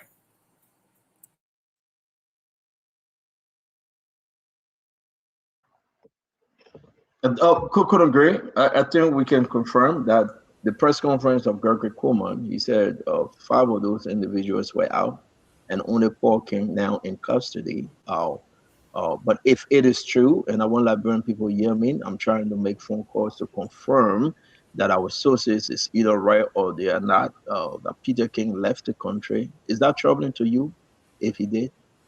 Probably he stayed in the country, but if this is breaking news or serious information, is that troubling to you, Conagre? Good day, colleague. Good day, everyone. Yes, it'll be troubling to me. Number one, it spells out that there's not the level of importance attached to this matter. For principal suspect to leave the country, especially when they should be under the jurisdiction of the drug court, if we have one. If we don't have a drug court, probably under the jurisdiction also of multiple security agencies. One of the weaknesses also of our LD is that it's a toothless bulldog. It's not solid.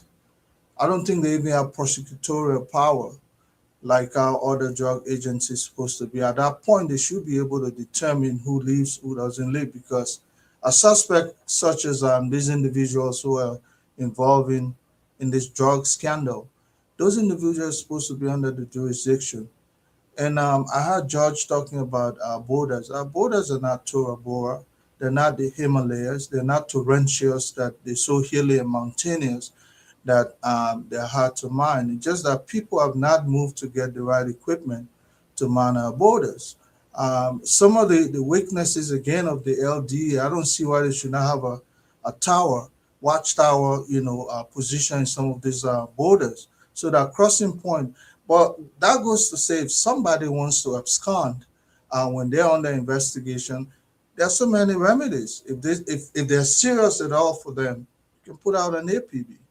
They become a fugitive that international policing can look for. Can put out a bolo, be on the lookout. That is if they're determined to be extremely dangerous or armed. So people leaving the country and then that's it. No, that's not the end of it. You can pursue them because we have treaties with our neighbors where some of these people can be pursued, nabbed down, and brought back into the country to face the court.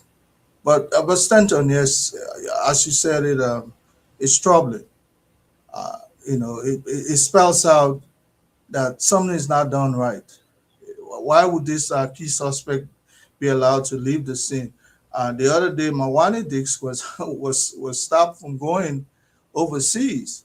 Now, is it because it's Mawani Dix? What about these individuals? Why are they leaving? No, they shouldn't be leaving. They should be, nabbed and brought back into the country. Stanton. Yeah, so it's good that we welcome all of you share the show. This is very concerning. Anyone named the call, the person MIA disappear. Is this intentional though? The only person that willingly surrendered themselves to the country was Paul King. Well, maybe some other negotiation was done in the back. But every other name disappeared. Name me one person that in the country now under investigation, with the exception of Paul King, that we know of. Marcus Brown gone. Oscar Brown gone. What happened with Ato Abdullah? What happened with you? What happened with all these people from the airport? But the LDA bus, and it's important while we're relaxing to have this wonderful program today. He himself said that we have people of interest. Listen to him. No, the reason I put this up, we'll talk about this, but listen to the LDA bus. I hope the guys didn't take it down. I hope they didn't take it down. Man, okay. They took it down, we gotta put it back up. But the question remained though, that Richard said, let's close up on this one. We got a lot to go through. And the Liberian people need to know why all of the suspects, the person of interest, why are they MIA? Why have they left the country? Or they are in? Well, what's going on? Who allowing them to leave? You got the Jones Security, you got the NSA, you got the AFL, you got immigration, you got Liberia National Police, you got all these people to the border, different border aspects, the airport, the seaport. What's the hell going on, Dr. Richardson? Well, actually, what can they tell us something we don't know? So, Senator, there could be two things that are going on. Number one is perhaps the persons who are supposed to monitor our borders and watch our borders are not sophisticated enough, or they don't have the training to detect, when fugitives are leaving the country. I mean, how could Marco Brown get out of the country? How could, as you are claiming, Peter King is out of the country? These pictures are all over the place and they are well known. So perhaps we don't have the sophistication, or perhaps we have paid people. We have bribed, they bribe people at the border. And Dr. George talked about how long and open our borders are. Anybody could go through bushes, forests. Are there people there to watch? Do they have sniffing dogs? Do they have cameras, at these borders? Is somebody monitoring the cameras? I mean, so there's lots of reasons why people could just go through the borders. We learned, I think I read through one of the papers, that was it Marcus Brown, the one who was in Kakata at the Remy Hospital, he left through the borders, and he didn't he left through, I think went to Ivory Coast and then flew to Ghana. That's where reportedly he is right now. So the only thing I can say is we don't have enough the equipments that needed, maybe not enough training, bribing the people, or perhaps people are just not following up. This is important that we follow up after this. But yeah, that's what I have to say. And one thing that Dr. George said was very important is, if we don't have these other people who are in absentia, then most likely Peter King, who's going to be the one to provide evidence against, or lack of evidence against Peter King? That's a very good question, something that we need to be thinking about right now. Yeah, you talk about Paul King, Paul King. Paul King, who is in custody. Yes, not Peter King. Peter King, you just said that he. Yeah, the information, people are saying that this is probably true. Let me bring in Yeke Koruba. Yeke, welcome to the show, Representative. What's going on? Why everybody's slipping through the crack? What's everybody slipping through Gregory Kumo hand or the Jones Security hands? Who allowing them to go? Is this something intentional that they just, when they call your name, you free to run all of the country? Stanton, let me say good evening to everybody on the show. Everything they put doing, they know what they are doing. Let me tell you why they know what they are doing. Stanton, in the long run, we'll say the court have free Paul King. The court did not free Paul King. You got to be very careful, because the biggest charge that they put on Paul King is facilitation. The court will be asking, who did he facilitate? That the question the court will call the ICE. So if you can bring somebody that he facilitated, then why did you hold him? because the person should be able to come that will say yes to testify before the court. So if you don't have who he facilitated, who did he facilitate? No, the court did it in a way for the people to be released. Stanton, don't waste your time. I told you from the initial stage, all the thing people doing is drama.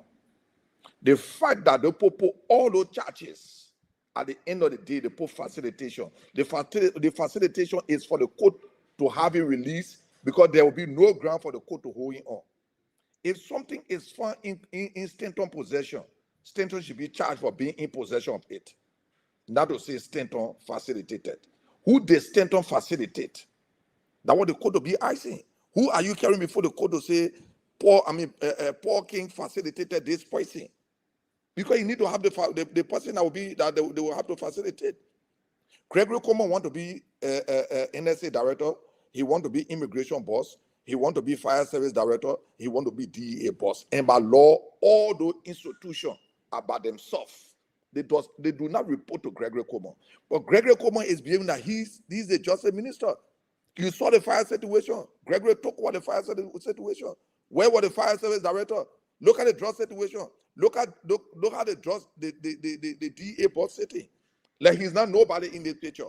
He started the case. He must speak because he has the authority to speak. If anybody else you have the authority to speak. Allow me to interrupt you. The DEA boss is complacent in this. I will say this today, and we will come up to say something. There is no way the DEA boss can have this investigation, and the government know that. The DEA boss, and I will put his picture up, there is no way the government will allow him to investigate himself. And this is a troubled time.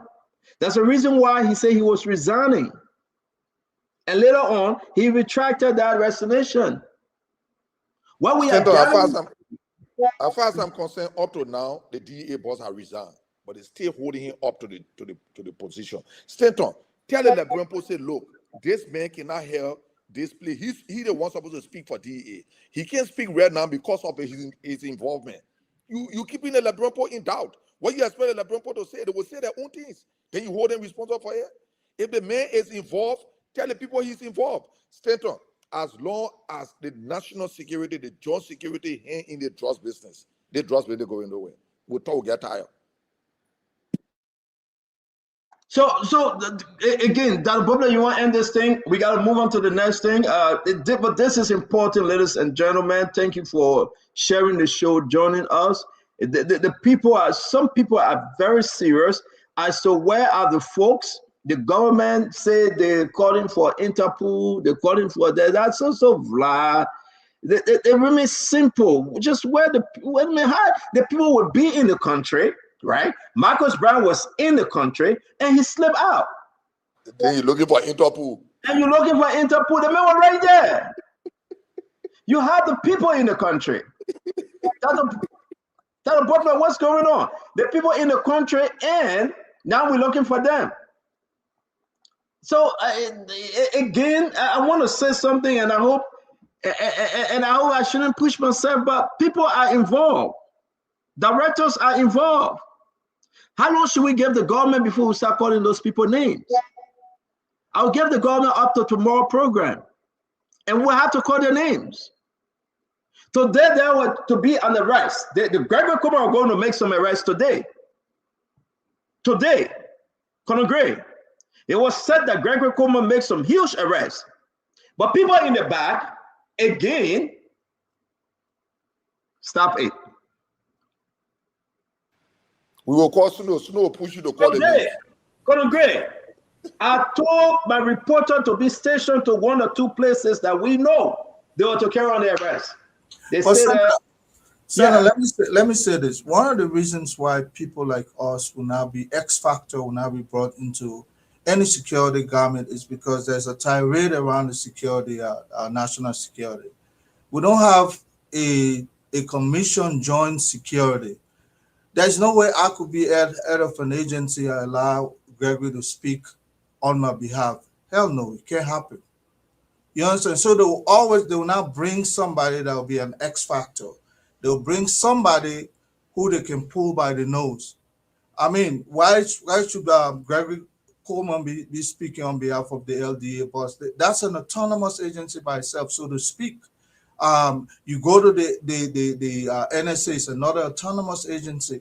These individuals, they can jointly coordinate security, but that does not mean one person should be speaking on their behalf. That's the kind of security atmosphere Gregory desires. That's why he's the only sheriff in town. That's why nothing is being done. You know, if his friends are involved, definitely they abscond. But if you want to disrupt this whole drug system, you need to bring some X factor, people who are not part of this. Look, they're entrenched. I can tell you, drug cartel, that's how they operate. They buy the entire system, and then they hold everyone, you know, by the nose. You think Stanton will be, Gregory Coleman want to see somebody like me coming in? I'm a hardcore guy. He knows nothing more than me.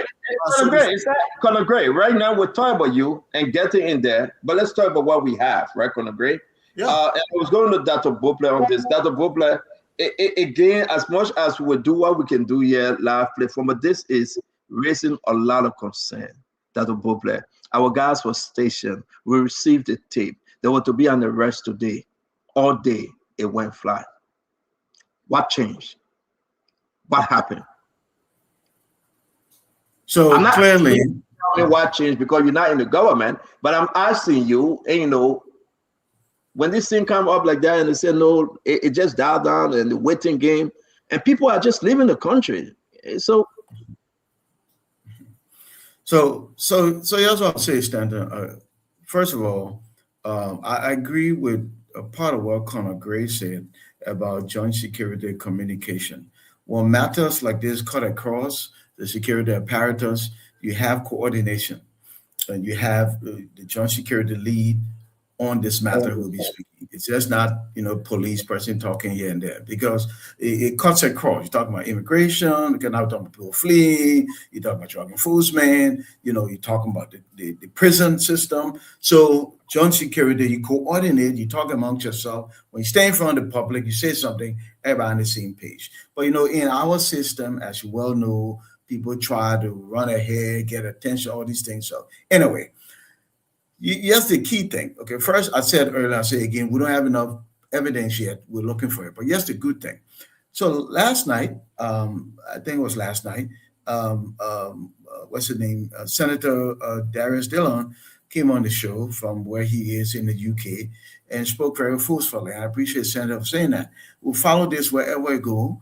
And if it leads to anybody's door, go there, no matter who they are, no matter what the title. So there is support, I think, across the spectrum. Let me just finish.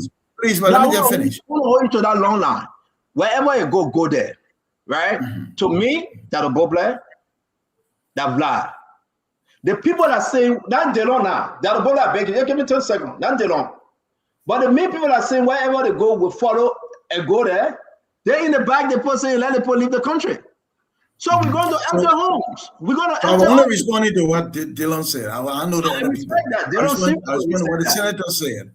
And I think, and the point I want to make is, I think there is plenty of support in this country amongst the population that wherever this leads, follow it. Because this year has a propensity to be very damaging to our society. Already now caused plenty of damage, this drug thing. So follow the lead, and wherever it goes, let's go there. So I'm just saying there's support. And he said that the Senate were going to call, people are going to ask, I think, Mama Sarah to recuse himself and all of that. Now, from our end, here is where Spoon's role and the media role is critical. What are we doing? We're doing something extremely significant. We're keeping this in front of the Liberian people. We're keeping the feet of those responsible to the fire because they have an obligation to the people and to their country. Our role is significant. That's why we raise the issue. We look for the evidence. We put it forward. And we are helping to bring about resolution to this. And I think that's important. So if I can ask Stanton, go ahead, Doctor. My thought about this is, yes, let's follow where the evidence takes us. But if it takes us out of the country, we have to look to see whether we have some sort of treaty arrangements signed with these countries to expedite these persons that are being charged. we hear that Oscar Brown is in Taiwan. So I think it would be only great if our government, maybe the Justice Department, followed by the legislature, to look into what kind of treaty do we have with these countries. Can we bring them back to the country to face trial? So yes, but if we can't, or if it's going to be a long time, 3 to 4 years, we have to think. I think we have an extradition treaty with extradition treaty with Taiwan, Dr. Richardson. But you make a good point. If they run to America, though, we definitely got it there. We can get you and bring you back. Yeah. Well, yeah, but let's talk about the time, though. The whole process of expedition again. It takes some time. It takes some time. Especially if you got a lawyer there. Yeah. So, but Dr. Bobla, you see what makes this thing confusing, Emmanuel George? Let me come to you. You allow the people to go. Okay. Then you talk about extradition treaty. Why you couldn't hold the people? They came, they used to sign every day. You say, they were in your hair. They were in your hair. You let the bread to fly, then you pray for the bread to come, or you went set of bread net to catch that bread. That's nonsense. There's a game, Emmanuel. There's a complete game. So the government should be held responsible for what is going on. And you know something, Emmanuel, are you observing this? The government is confused. The government, everybody, Gregory Coleman doing one thing here, the justice minister is at a funeral doing another thing, right? May he so rest in peace. Oh no, the person that died so my rest in peace. Who they say so? The person that died or the person that want to sympathize? Which one is so rest in peace? They both for them. They both for them. Let both of them so rest in peace. Yeah, because the justice minister, he walking dead, he's confused. So I don't know whether that his soul will rest in peace or that his family member soul will rest in peace. Not gonna great. I don't know. I really don't know. Somebody still got to rest in peace. He confused. Gregory Coleman is confused. Prince Steve Johnson, the National Security Agency, NSA, that's their name, director, is confused. Look at the most confused individual that everybody pointing finger to. This guy, it is alleged that say he is part of the cartel. I'm not saying it. These are allegations, and people begin to dig. Nobody will be spared. Look at him. Joseph Braga speaking, the man is about to cry. That's the LDA bus. Distribution or whatever role. And by tomorrow, we have to give the connection. Because how is he involved? The people got to know tomorrow. Who else involved? The people got to know tomorrow. They got to talk. The person is speaking. Look at him. Look at him. The man is confused. The man is confused, Dr. George, because you know what? They are part of it. The allegation that they are involved. And if you drag the LDA director, you are dragging all of them. You get everybody. This is a big one. I mean, when Rodney Steele called me and what he told me, it scared the heck out of me. And I said, Randy, you got to come to bar and say this thing. So where are we, Dr. George? Where are we? The government is playing catch up. They allow the bird to fly off. And the people are there and say, you call my name, I will talk. You call my name, I will talk. So they're scared. If you call their names, they will talk. They will talk. You get resident will call Stanton name. They will call people name. Yeah. So where we are, Dr. George, where we are, by tomorrow, before Spoon Talk showtime by tomorrow, we got to call the people names. Ronnie C is coming up because he got everything connected to call people name. We are not calling the security at the airport name. We passed that level. Directors in government names got to be make mention of them all. And then what's stopping the government from arresting them? We got to call entity name. Businesses involved. You know that? I heard the thing today. I got scared. Businesses are involved. The businesses are the package, the cocaine. Marcus Brown was in Liberia. He's a smooth operator. He's the man, the liaison. But hey, man, Dr. George, talk to me. You don't want me to do this. Dr. George, talk to me. Yes, Stanton, from day one, we have said on the show, and other networks have said it, the government itself has said that this is a cartel. And this cartel is entrenched. They did not start this year, nor did it start last year. They have been in operation for a while. And it's simple for us to know how strong they are. First, the package was cleared by custom to be placed on a plane on the 5th of July. The two officers, according to the police report, according to the two officers, when we spoke to Senator Conan and Senator Snow, the scanning machine on the airport has dual visual system that should be mounted by two officers. Those two officers disappear on the day the job passed through the scanner. They were not on duty. Then that package was clear. It was stopped only because of the weight. If not, that package would have been. The police also confirmed to us that on May 22nd, there was another package that went through similar route. So there is a cartel in place. What is amazing, Stanton, is what Rodney revealed to us last night. Before Paul King, this is what my sources tells me, before Paul King left the United States of America, he has informed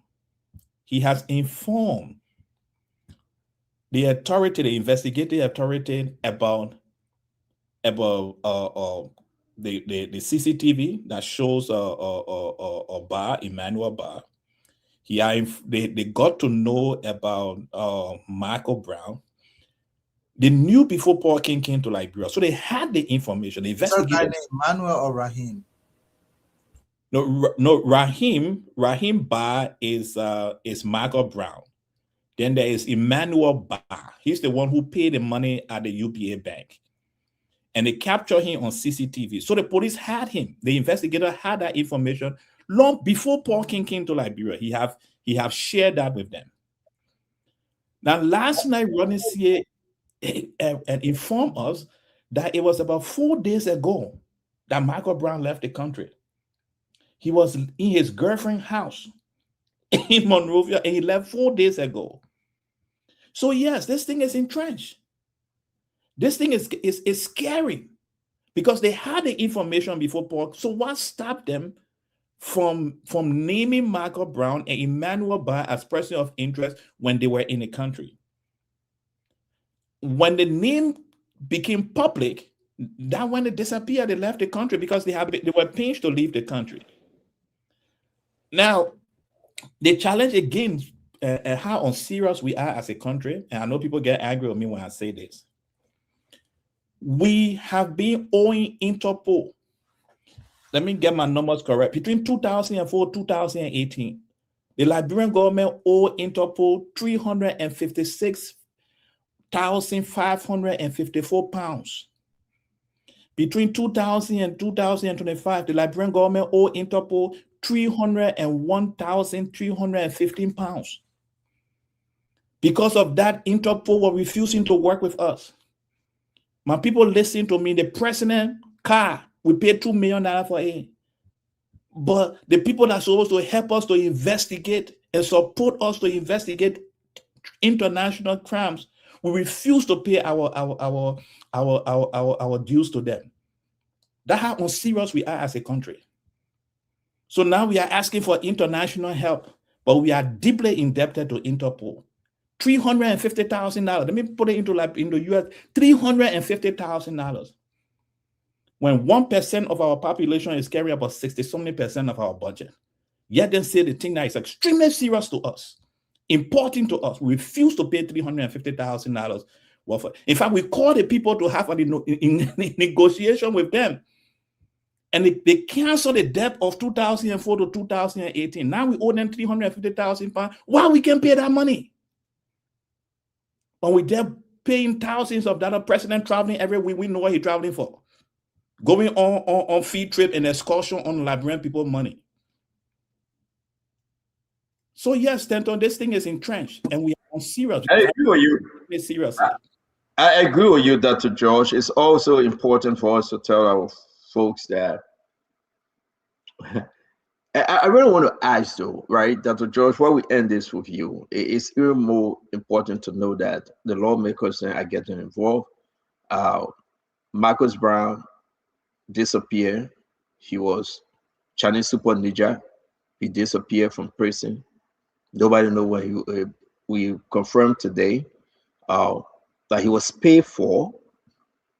They pay the prison guard, they pay people, the judges, they pay folks in the Ministry of Justice to get him out. And immediately when he was released, when this thing came up most recently, they took him to Sierra Leone. They took him to Sierra Leone. So James Colette is requesting now, and I like this from James Colette, the letter that he put forth. Dear Mr. Speaker, distinguished colleagues, request to call in the AG of the Republic of Liberia and George T. Cephas Carey, resident judge of the 11th Judicial Circuit Court, on the release of Mr. Michael U.S. Brown and the man beyond the 19 million cocaine arrested at the RIA. So it's important that they call them. And I think, what say you, though? I think they should impeach the judge and dismiss the justice minister. You cannot go for the superintendent. You cannot go for the assistant minister. It's up there. Somebody let him out. We talked about this 3 days. Marcus U.S. Brown, somebody allow him to walk free. Conagray, someone allow him to walk free. Okay? You put everything together. Look what Mariah was saying yesterday, and we got our document. They say this man is not sick. The man say he meant sick in 2023. But then when they took him to jail, 2024, Conagray, they're asking for the man to be released. The man been sick in 2023. His sickness, that ongoing sickness. But because they put him in jail now, the man say he can't breathe. I can't breathe. I can't breathe. They begged the judge to release him. The justice minister confirmed that he was aware. The justice minister, can you imagine that? Oswald Twe, he was informed that this man will be released, and they released the man. So James Colette and calling now, but I don't know if we can trust them. Conagray, talk to me on this letter.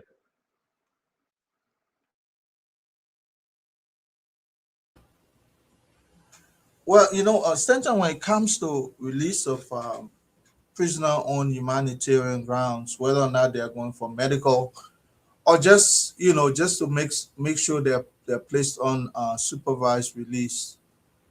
There's a chain of custody protocol that you follow, but mostly who placed them there in the under the jurisdiction of the jail in the first place would be the judge or maybe the court.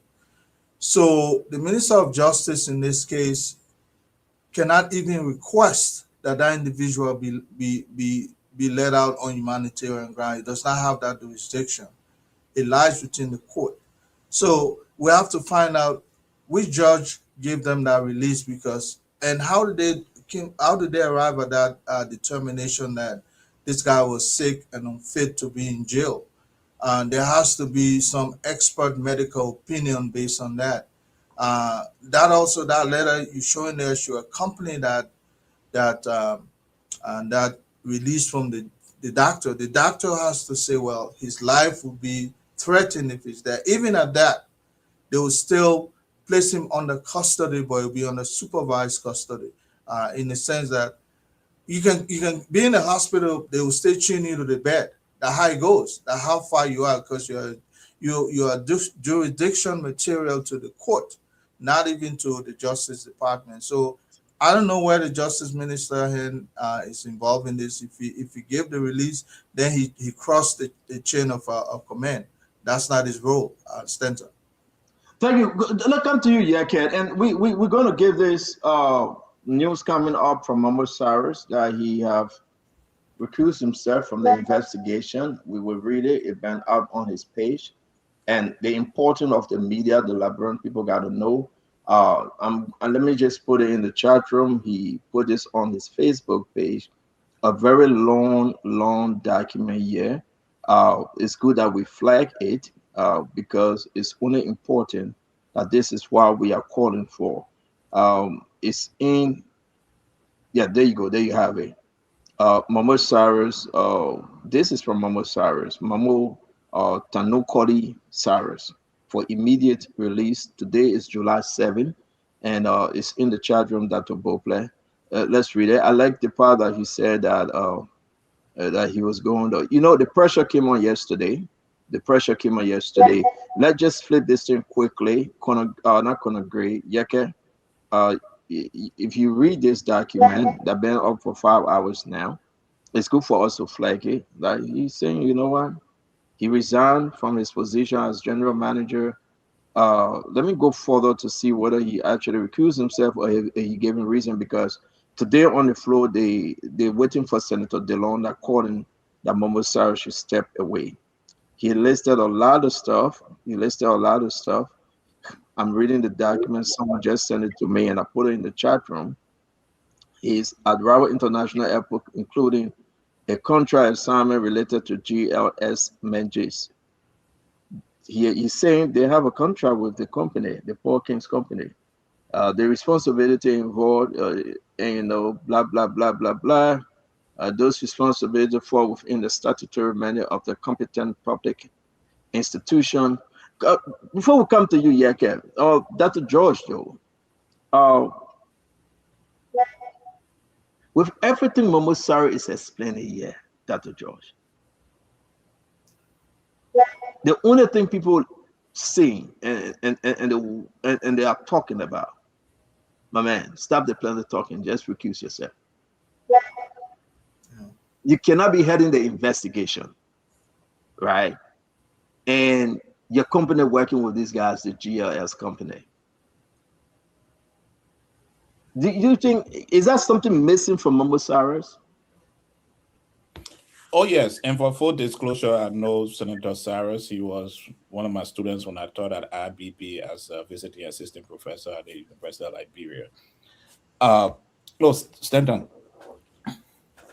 if the government says that GLS is indicted, and GLS has a security firm that they have a 9-year contract with, according to my sources, a 9-year contract with.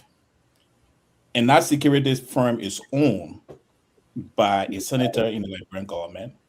I don't know if he still runs his company. That way I have that's something we need to clarify. He still runs Seagull Insurance or he turned it to someone. Because again, as you all know, in the US, 95% of the senators here are multimillionaire and they have big companies. But once they decide to go into the Senate, they leave their company alone and they allow other people to run it. So I don't know if he's running his company or someone is running it.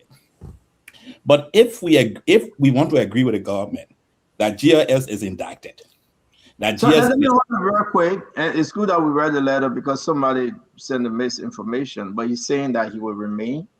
He's not going to recuse himself. The senator also remained fully committed to discharging his constitutional oversight responsibility as chairman of the Senate Committee on National Defense, Intelligence, Security, and Veteran Affairs. In addition, to continue to serve alongside President Pro Tempore Lawrence Kanga, co-chair of the Senate Committee of the Whole, overseeing the Senate's scrutiny of matters relating to this investigation. This responsibility will continue to be exercised independently, responsibly, and without fear or favor, in keeping with the Constitution, the standing rules of the Liberian Senate, and the public trust placed in elected officials. So, reading this paragraph, he's saying that I'm on, right? Though I have all of my company, it is not conflict. I'm not leaving. I'm not recusing myself.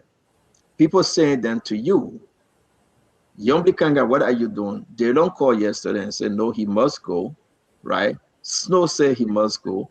Amarakona saying he must go. What's the heck going on? He protected this cargo that went to the port.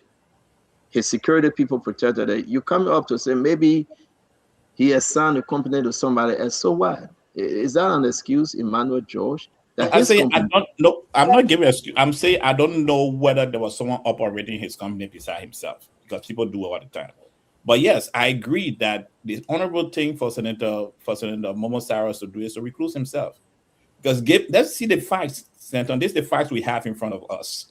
The government of Liberia, in the statement released by the director, the police inspector general, states that GIS and the structure was used to facilitate the movement of drugs in the country, out of the country. This company that the government have indicted as facilitating a structure facilitating security firms happen to be a security firm that is owned by a senator of the Republic of Liberia. That security firm should be under investigation also. What did the officers see? What is it that they are not reporting to us? Did they see movement in and out of GIL's facility that we don't have? Their records should be subpoenaed. And it should be, all the reports in the last 6 months should be subpoenaed and report and read if the government indictment of GIS is factual. If they truly believe that GIS is involved in this. So that's the reason why Senator Cyrus should recluse himself, because his company now should be under any serious investigation. Again, I show Conor Grave may agree with me. Any serious investigator will want to know what did his officers see and heard if this place is facilitating drugs. And that's for that reason alone, he should recluse himself from this committee. I think whosoever is advising him, whosoever is a political advisor telling him to stay on, I think they have given him the wrong advice, and I want to speak to him if he's listening to me tonight. I think you should recluse yourself, Senator Cyrus. You should. So, whenever you come on Spawn Talk, you receive a lot of communication. Can I add something, Senator, as you read the communication? I'm very disappointed in Momo Cyrus, simply because he did not upfront tell his colleagues about his security firm. From what I understand, and this is my understanding, that they didn't even know he was involved, the extent in which he was involved with this security firm and how this security firm operated at the airport.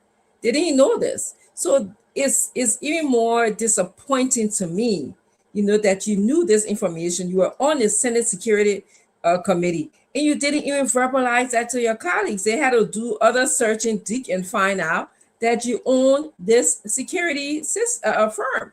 So it's very disturbing to me as someone who's watching all of this. When it begs the question is, again, what are our priorities in our country? How patriotic are we? How are we going to fight this drug situation? And you answer some of what our priorities are, Dr. George. You stated that we are spending our money, instead of paying for Interpol, we're spending it on something else. We're spending on Yellow Machine, we're spending on Conference Peace Center, we're spending on all these different things. What are our priorities in our country? And it's upsetting. Yeah, it is. So, Dr. Bob, let me come to you, right? They don't is serious, Dr. Bob. They don't say he should step aside. I'm reading a document. I've been searching, right, about this company, Seagull Company, and I will share the information with you guys. NSA was investigating this company 2022, all right, for missing drugs. The final investigative report into allegation of missing drugs value $488,428.50 at the Central Medicine Store located in Corwell, Bossarado County. This was February 22nd, 2022. And they ordered this security company, Momo Cyrus Company, to pay that money back, because his security firm has alleged they were involved in this drugs scandal. Up to today, he didn't. The company didn't pay the money back. They are saying, Momo Cyrus, your company again, involved in another cocaine operation. Your company. How can you now tell the Liberian people you are the man to serve as a chair on this investigation, or whatever your position is? Step out. You shouldn't do that. From 2022 to 2026, People are now digging into the record that Momo Saro Security Company is not the first time. So the senators are saying step aside. Isn't this concerning? Isn't this about time that Momo Saro do the honorable thing to step aside? Tanton, you saw the letter that the senator office wrote, right? He tried to make the case that when he took public office, he stepped away from operational part of the company, managerial part, all those things, and that's good. What he didn't say is he sold his shares. What he didn't say is he relinquished ownership. So if you still own the company, it is a conflict of interest. You don't have to be part of the management or the operation. You own the company is a conflict of interest. And I would say beyond the senator.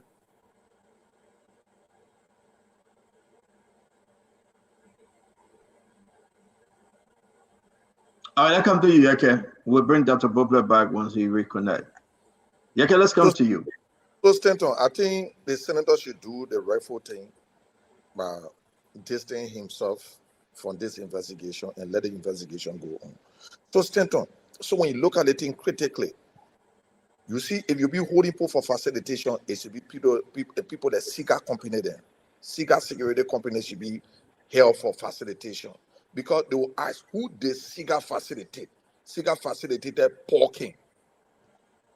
Paul King is in possession of drugs, and they help him to take it to the airport, that facilitation. You understand what I'm saying, that originally? Because if you do that, then you have a real case. But the people don't want to push their case in the way. Why would even Momo Saros being a senator, he still got contract with RIA and with the airport? He a fine gentleman that I respect so much. So what other people will do now? You already senator. What are we going to give to the other people to do? They got people that got a security company in the bureau. Why they can't give them the contract? So you think something will happen to that airport? Senator Sarah will talk? No, because he's already conflicted. He already got interest. He already got interest. His interest is in the airport. And his airport, a lot of things going on to where his interest is. You think he will talk? If it is me, I will not talk because I make more money. And it is wrong to do that. Honorable Senator, you somebody that I respect so much, you know, you must say, always talk. You need to step away from the investigation. Let the investigation go on. Let the people exonerate you. If you'll be to the back and tell the person, you take my security company, all of the thing, try to do that. But you can't be at the forefront, then you exonerate your own company. It's not possible. We'll not take it seriously. Like what's going on right now, you think I take all the investigation seriously? I don't. Stanton, I don't. And so, Dr. Richardson, go ahead, I wanted to read something before Dr. Bobler comes in. On his page, Senator Cyrus says that his officers are assigned to secure designated external premises. What are those secure designated external premises? Somebody got to answer that for us. He also said they regulate access to authorized areas. What are those authorized areas? Who regulating them? We want to know. Patrol assigned facilities and help protect properties against unauthorized intrusion or other external security threats. Other external security threats, $90 million worth of drugs is an external security threat in my belief system. So somebody have to answer that for me. I just wanted to add that this is on his page, why he said that he should stay on the committee. So, thank you, Doctor. This is getting interesting, right? And Momo Saro also security at central bank and almost 45 ministries, entities, and other areas in the country. 45. Dr. Bobler, sorry that your internet went off. Let me allow you to finish, sir. So you don't expect Momo Saro to see anything wrong that will go on in the government? Yeah, I was saying that even though the senator said that he stepped away from the operational parts of his company, have not been involved in management since he took public office, he did not say in his statement that he has relinquished his shares or his ownership. So that means he has interest. So when you have interest, then you have conflict of interest. Because if I own company A, I want company A to do well. I gotta be involved in the operation. But you making money, our owner there will get my 30% and 50%. And the lawmakers need to do more to tighten up conflict of interest law. Standard, I tell you, it's so bad here. It's so bad. Here's the thing: we got agencies and things in place. You got public procurement, all this thing, but it don't work well because as soon as the dollars show up, people get compromised, and people who don't have, we shouldn't be in certain areas, they get there. Listen, public-private partnership builds strong societies. So people in the government do the government work and let the private sector work. Look in the private sector, find the appropriate professional or the company that is it, let them do the work. And you in the government, you regularly get the oversight. So the senator should recuse himself from this whole thing because he still has interest in Seagull and he still is an owner. You know, I don't know what Jadon there would say, what the other people would say, but this is getting scary. And I should come to you, Conor Gray. I'm going back to the 2022 report on Seagull, the security firm owned by Momo Cyrus. Right? They didn't pay the money, Conor Gray. The judge said they should pay the almost $500,000 worth of medicine that was stolen from, as alleged, when they were on duty, when they were minding the place. And Momo Cyrus said he was going to pay, and you know, up to today, he didn't pay. The same thing about drugs, about narcotics and everything. And yet we are again. Momo Cyrus said, I'm not leaving. But Momo Cyrus, though, his company protecting the Paul King, Peter King, and their company. I wonder how the investigation will be like. Who protected that warehouse? Conor Gray, are you getting me? That facility. Momo Cyrus cannot say his people wasn't there. That alone. Conor Gray. Yeah, so one of the institutions that would be investigated, because I believe is his Seagull Security is responsible to handling and inspecting outbound cargo. So anything that's come from out to enter the facility, it should be at the acquiescence of his security organization there. That's their primary duty. Now, is he going to investigate that process? As Dr. Bropley has said, that's a conflict of interest because his firm is responsible to make sure that what goes on the plane is inspected to meet the standard. Do they follow procedure? Were rules broken? You understand? So people will always hold them accountable. That's why it's not the right person to monitor or to even determine their culpability, their role in this entire narcotic situation. So I think he should recuse himself, as others have said. That's the wisest thing to do. You cannot have your cake and eat it. Definitely, if I'm going to be holding people responsible, I will hold Seagull as well, that they are co-conspirator, because they should know what gets on the plane and how long they've been doing it for. That it's not only this 19.2 million, but we'll have to find out the length of time they've been at the airport, and contraband, has gotten on board the flights. More so, this was just one day for master, many days for the road, and so he's going to be the one to query these people. No, he's not the right person. So I think the likes of Dillon and Amar Conner, they are in the right position to say, hey, recuse yourself, because definitely you're not going to look at this fairly.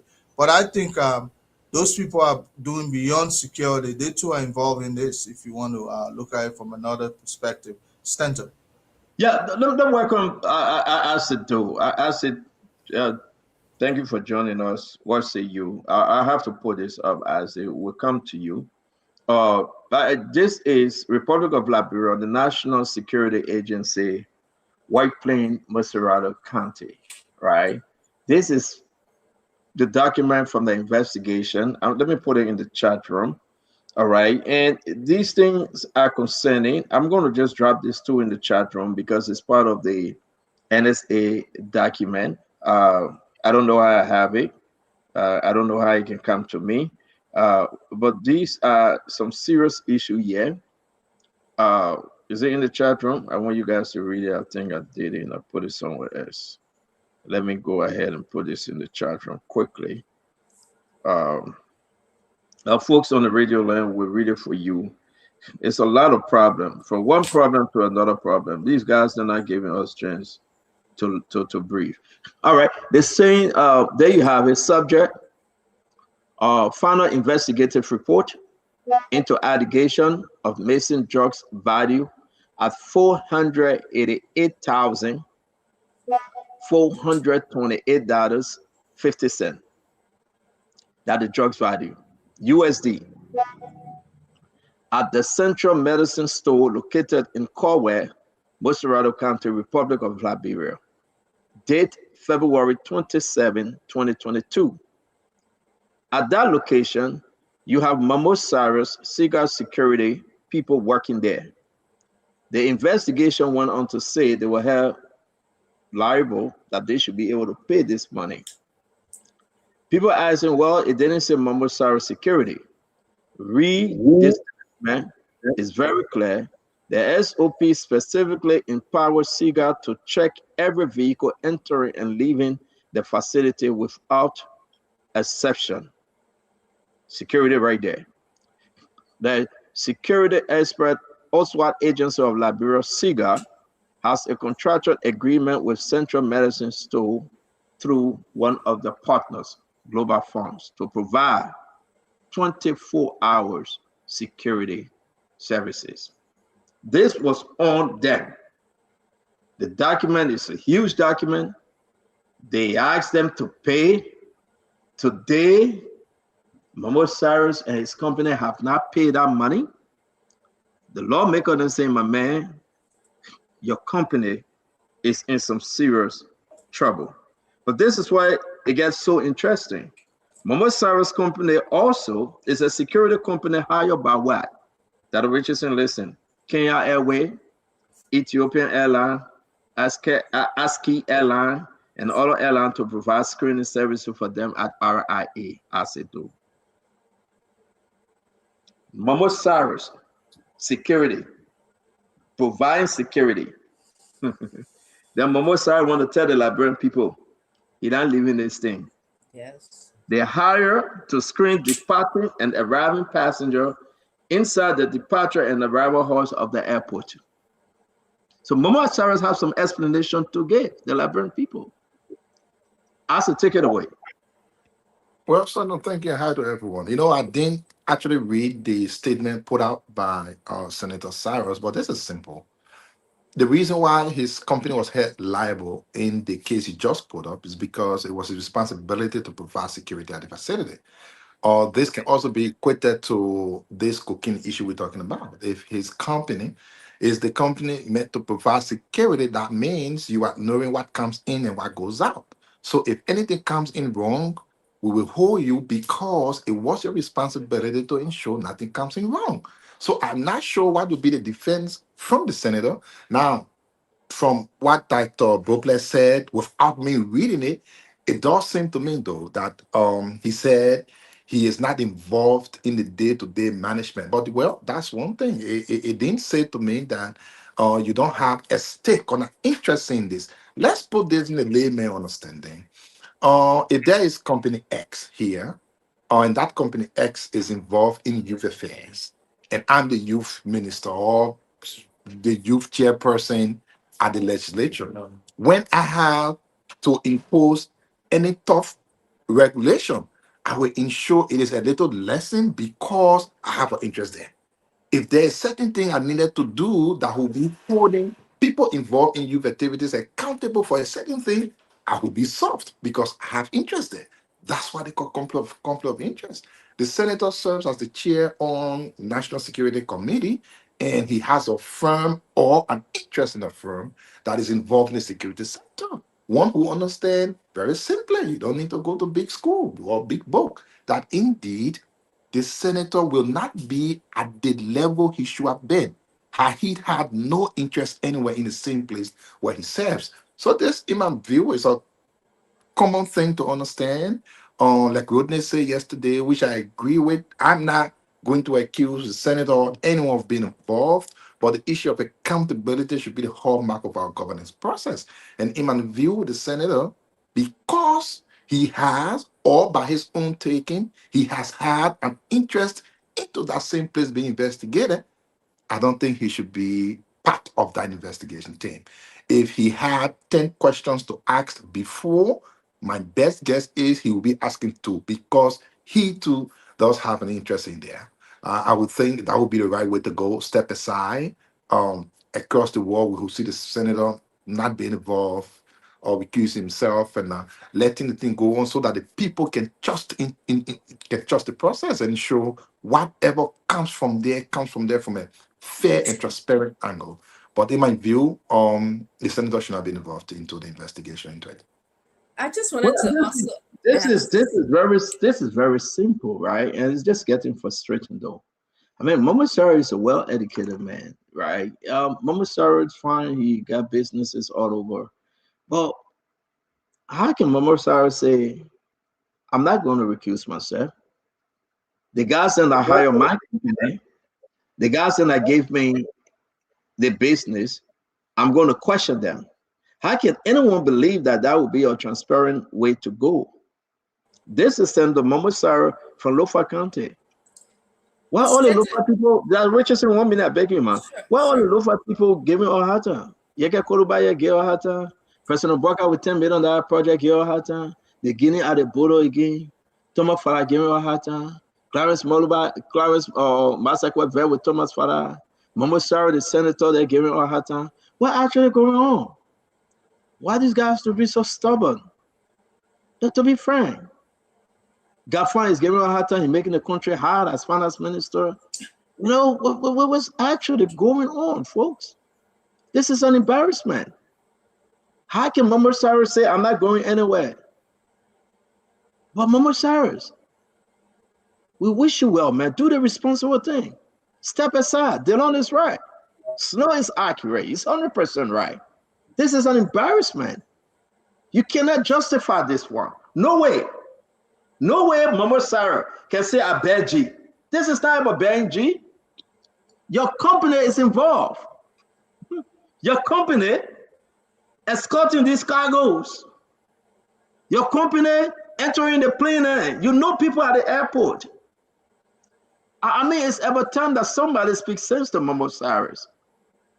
But that Richardson, go ahead. I think I would recommend and encourage Senator Momo Cyrus to recuse himself from serving as the Senate Security Committee chair. I also, think that he's bitterly arguing. I'm here reading some of the paragraph on his Facebook page. He's bitterly arguing that he can be transparent, on this committee as well as continue the investigation. And I don't think it's possible, it's humanly possible for him to do that. I mean, he's bitterly arguing, saying that we are misinforming. This is all distraction. This is all misinformation.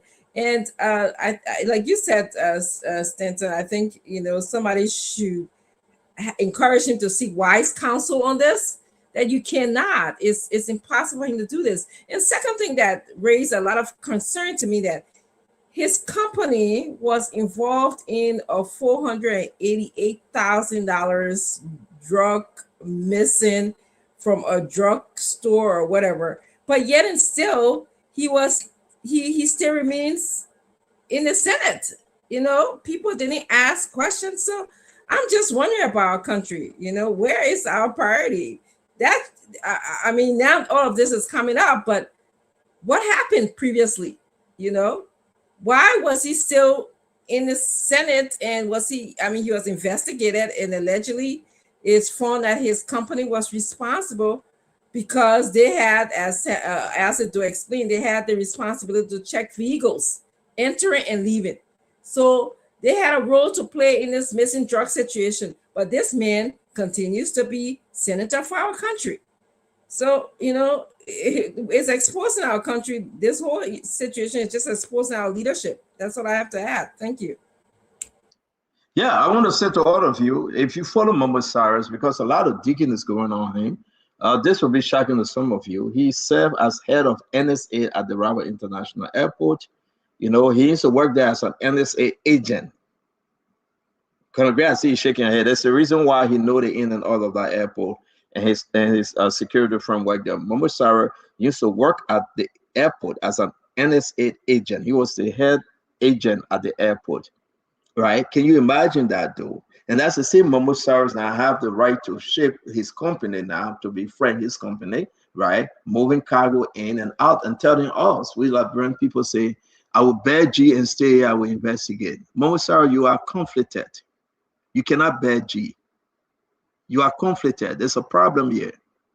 And he should know better that the media are digging behind him now. He owed the Liberian government up to 500,000 United States dollars. Allegedly, he have not paid. His company have not paid. There is nothing to say that he have, like that the popular says, okay, I don't want the company no more. I will give it to Momo Cyrus Jr. Momo Cyrus Jr. just running the company. But his father, his security is at the Bank of Liberia. He's security there.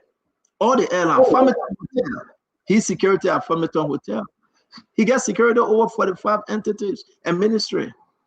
So the problem here is, it's not a bad thing for him to have those contracts. But just step aside. You are conflicted. There will be no way you look in Paul King's face and your brother Peter King, clear, and tell them that you guys made a mistake because, you had drugs at your security at the factory over there. Then they'll ask you, but who are mine there? How did they get it? Then Momo Cyrus said that my company was mine there. Yeah, does it make sense? So Steno, can I ask you a question, please? You can go ahead, ask me my question. I'm trying to figure this thing out, man. Stenton, you think my big brother Momo Cyrus can see anything wrong about the government? With all the contract he got, will he see anything wrong? No, we need to stop doing what we are doing to the Liberian people. If you want to be, we're not asking Momo Cyrus to see something wrong, okay? We are asking Momo Cyrus to step aside and allow other people to carry on the investigation. You think he will? He should. Because he should do that. But you think he will? Because right now, he will. Right now, he will step aside. Right now, as per the investigation, Momo Cyrus security is involved and is facilitating everything that going on to that airport. There you go. There you go. Let me bring in Kev Hassan. Kev and Jacob Jala, let's hear you. Let me say hi to everybody. It's unfortunate that the good people of Lofa, well-intelligent people, decent people, a lot of decent people from Lofa, and this president, and there's a handful of Lofian who want to destroy that beautiful county, who want to destroy one of our country that we get one of our smart people from, a lot of smart people from Lofa. What Momo Cyrus is telling you, the president, which is my uncle, is in power. You cannot touch me at the Senate. I don't care if I involve. I don't care if my guys are involved. That's where I'm from. I'm a senator for Lofa. Who are you to tell me what he wrote? He's telling you, who are you to tell me? I'm not going nowhere. I don't care. I will stay here. I will defend my interests, and you can't do nothing to me. The president is my uncle. Period. This is just based on what this president is doing. Is handful of Lofian who want to destroy a beautiful country that a lot of Lofian not involved into this tribal thing, but because of this president is trying to make that country look that way, and that is the issue we're having. So Momo Cyrus, will not go because his uncle. If that other president in power, you think he will do it? You think he will say no? But because he get his uncle there, and his uncle will tell him stay. He just need to call his uncle. Uncle will say, "Who said that? Stay there." That his interest. Uncle Government running. Say that again. Okay. I said that Uncle Government running or that Kante Government running. That's that Uncle Government they're running. That Uncle Government. Where you see that Uncle Government? Just look at it. That's it. Thank you. Let me bring in Jacob. Jacob, welcome to the show. You guys come late to drag us back in history. Let's see you, Jacob. Stanton. Well, I sorry, I got a little bit of feedback here, but Jacob, tell Acedo to mute himself because you're in Acedo house. Two of you cannot come on the okay, same. so To mute himself. Yeah, and I know that he was. let's go to the issue now. The situation around Senator Momo, Cyrus Momo. I come from Lofa, so he's senator from my county, and he obviously is a great son of the county, and we have a great deal of respect for him and his leadership. So when we see sons of Lofa doing well in the country, we who come from Lofa, we're excited and happy to see that happen. And we also, trust his leadership at the Senate and all of that as a Lofian. However, on this matter, it is very clear to me that the senator will have to step aside as head of the Security and Defense Committee. Let's be honest. This is not to say, oh, the senator is involved and connected to a criminal offense. I'm definitely sure nobody have said that, and nobody have jumped that conclusion yet. If that would be the case, I think the evidence will lead us to that conclusion. But on this occasion, for a fair and transparent review or look at this matter at the Liberian Senate, as Senator DeLong said yesterday, the honorable thing for me to do would be for the senator to recuse himself from that committee at this particular moment and allow the Senate to do its work. Why? Listen to Dr. Brobler, he made a fantastic point about interest. It's clear that the senator still has interest in the company, though it's a corporate entity, like he said, but he still has interest in the company. And the company has a relationship with GLS that is currently in a legal debacle with the government of Liberia over this 19 million cocaine situation. Therefore, he participating in such a process to be at the helm of a security committee, as delicate as that committee is, in the course of investigation, in the course of the Senate playing their own role in understanding what happened in this 19 million drug saga. For me, there is a vast overlap of interest, conflict of interest, all around the place. I can just see the interest clashing left, right, and center. So I think the senator will, in my opinion, we have to do the honorable thing to step aside. I don't see why he's becoming a little bit fuzzy about that. But then that has to happen to protect the integrity of the legislature. Senator DeLong said, and I think I always argue and disagree with you on many policy issues, but on that point, there is a meeting of the heart and the mind on that with Senator DeLong in terms of the senator stepping aside. On this drug issue, Stanton, it is a huge thing. We've been greeted with all kinds of twists and turns in this story since it started. We've been pushed around, like a bowl of soup at a family dinner with the authorities on this story. This person did, this person that. We've not really arrived at a conclusion on this matter that is satisfactory to the Liberian people. Yes, so we all are still angling for something concrete so that people can start to trust the investigation and the direction is going into. But on this policy issue, on this account of the dear, honorable, lovely Lofa citizen senator he is, I think the good thing would be to step aside to allow the investigation at the level of the Senate to proceed. Because, of course, the committee itself and his critical role in the security sector allows him to have access to certain high-level information. I believe he has high-level security clearance all around the place. So that will be my assessment at this point. I think we are. Thank you very much. And just to announce, Dr. Brobler. So Asa doing the cooking, so they will be on and off, right? Watch, Jacob about to go off and Asa will come back on. You're hearing the pot and the spoon. Asa cooking right now as we're speaking, and that's what Jacob is. They're going to eat. After they eat, they'll go to deep calabash, and from them they will retire. So Why would they eat before they go to deep calabash? Do they go to deep calabash to eat? They won't spend the money, so you eat home. You don't spend the money, you see Isaac making him up, you know? So you got to understand how this looks. I don't want to leave the Mama Sarah thing, right? These two guys, they are together right now, right? And I can tell you, tell both of them to unmute their computer microphone. You will know very well, you will hear the sound coming from the back that they are together. I'm not kidding you. I'm not. Every night these guys travel together, and every night they do these things together. But it's okay. It's a good relationship, right? And, you know, boss in the who.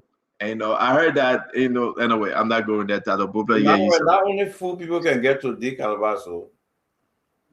Go ask Ozzy. And I think yellow shirt Ozzy were wearing on that day. But anyway, Dr. Bobland, let's come back though. Why will a senator fight this thing, Dr. Bobland? It's so common, Dr. Bobland. It's simple. You want to tell me that 1 inch, 10 inch, your company is involved. Why not say, he should have willing it, like Dr. Richardson said, I don't want to be part of this investigation because I'm conflicted by weight of my company, right? So I'm not sure why the senator took this stand, but I think eventually he is going to recuse himself. Look, recusing himself makes sense because apart from the conflict of interest, recusing yourself help to maintain the integrity of your institution. So when your institution does an investigation, the public can say, yeah, you know, the first branch of government did well. So it's more than just you. It's also about the institution that you serve, and then the country, obviously. So I think he is going to do that. You know, recusing yourself from investigating is common practice. That's something you do. It's an act of integrity, and it allows processes to move forward with all kinds of conflict in view. If my interest is there, it conflicts me, it pollutes my perspective, it affects my judgment, because I'm thinking if I go this way and my company go that way, how it will affect me. So you just step aside. They do it in courts too. Sometimes the judge will accuse himself and this, the jury will move from here. You do the same thing here. So the honorable senator will do that. I believe he's going to do that. He has to, if the investigation is going to have some integrity. He has to, and he should. And I agree with you. I know that Mama Sarah will. He should. I would take that from you. He should, like yesterday. There's no need to put a 10-page paragraph document out. There's no need to write all that long thing, Mama Sarah. Just step aside. And your colleagues telling you to step aside. The law is very adamant, right? Again, the proton got to ask him to step aside. The proton should. The proton, let me say this to you. Yomdi Kanga Lawrence should. There will be no way that Yomdi sit down there and they got to take a vote. I'm hearing that some people saying, oh, leaving him alone, he's not conflicted. It's an embarrassment to the investigation. We are blaming the executives, so don't try us, then I Sunday won't play game. I want to know what position McGill going to take. Beto, what will be his position? What position Samuel Koga going to take? These guys got to talk to us. If they're serious with this investigation, or are they part of the $19.2 million drugs issue and they're trying to hide something here? Right? Because we'll be calling names tomorrow, and I can announce to all of you, join us tomorrow. Tomorrow is Wednesday, the 8th of July. I can tell you that tomorrow we'll call one big name. He is directly involved. We'll bring someone to explain how he's connected to this drugs issue, and then you can decide. If the government failed to arrest that individual by tomorrow, we have to call the name. Randy say, I have a show me that he will come on the show and call that big name. It's an embarrassment, total embarrassment. These guys are confusing Joseph Yman Barker. They're lying to the president. They are lying to President Barker. And I know Yeke will say they're not lying at the president himself, that Yeke business. But I beg us for us to move, right? Something that was said today by Daba Vabla. I don't know her name. I hope I pronounced the name right. And, you know, the beautiful lady from Grand Cape County, Deba Dabla, something Vabla, right? I think let's play this. This is her. I think it's a disservice to the very executive that is claimed to be there. when you look at the Ministry of Information and you consider the mandates of that ministry, I think currently they are operating outside our mandate. For the number of times that officials within that ministry will stand up at the podium intended to educate the Liberian people on the good work that this government is doing, to provide information about development and key government policies, and divert to attacking individuals who views different. It's not fair. And we cannot continue to just discuss it. We have to take a stand because we have authority to take a stand. We have that authority. And I say it without any reservation. This is my government any day. United Party is my party any day. But when individuals' behavior do not conform to the values of that institution, we are under obligation to speak up. This is not helping us. It's undermining some of the very things we say we're going to come and straighten up. There are a lot of things going on that they can speak about. Well, that's a big one, and we'll also listen to Prince Moi. I want to come to you, Dr. Pople. This is huge. This is a unity-born partisan, Senator Wabla. What was to you, Dr. Pople? You know, the audio was low. The audio was low, but at least from my end. But I heard Senator Wabla say that at press conferences at the ministry, I think that's what I heard say, that those who step to the podium are supposed to inform the public about development efforts or whatever, they divert and they go and start attacking one another or start attacking other people or something like that. I think that's what I heard. And if that's what I heard, then she is right, because that happens from time to time. And to be honest, I think that those meetings, you know, with Deputy Sando and others, the informational thing. You know, my brother used to be Minister of Information. And I would say to him, I said, Doc, don't let the ministry just be a voice from the government to the people. Let it be an avenue for the people's voice to the government. So when you step to that podium, you need to be objective, you know, and you definitely need to stay with issues and avoid individuals, you know, stick with the issues, inform the people, also give people an opportunity to speak back. That when you go around the counter, you pick up news, let's hear it too. Because if you don't hear what the people are saying and always hear what you're saying to the people, that's not only lopsided, but it's unrealistic and diminishes your ability to solve the people's problem. So to that point, I think she's right. I didn't hear some of the other things that were kind of low on my end. No, I put it in the chat room. Take your time and listen to it. I put it in the chat room. It's there. Let me come to you, Dr. Emmanuel George. As fair, like Dr. Bugler said, that's exactly what she was talking about. It's getting to be getting to be something crazy, right? To know that a Unity Party senator now getting angry. And we'll go to the other Unity Party Senator, Prince Moi, for you to hear him too. But they are losing. I mean, they are losing the PR again. It's gone from them. They are losing. There's nothing left to talk about. So the only thing right now, they will cost mine cars and power cars, and they will make the government look ugly even more. But talk to me. You listen to her. It's in the chat room. Well, the senator is right. The Ministry of Information was established to share government policy to the public, to showcase the good intent of government and to defend government policies. But when you question this government, the Ministry of Information have become the Ministry of Mind and Power Costs, as it will call them, and I agree with it in that direction. It has become a Ministry of Mind and Power Costs. So they are not defending any policy. They are not projecting any policy.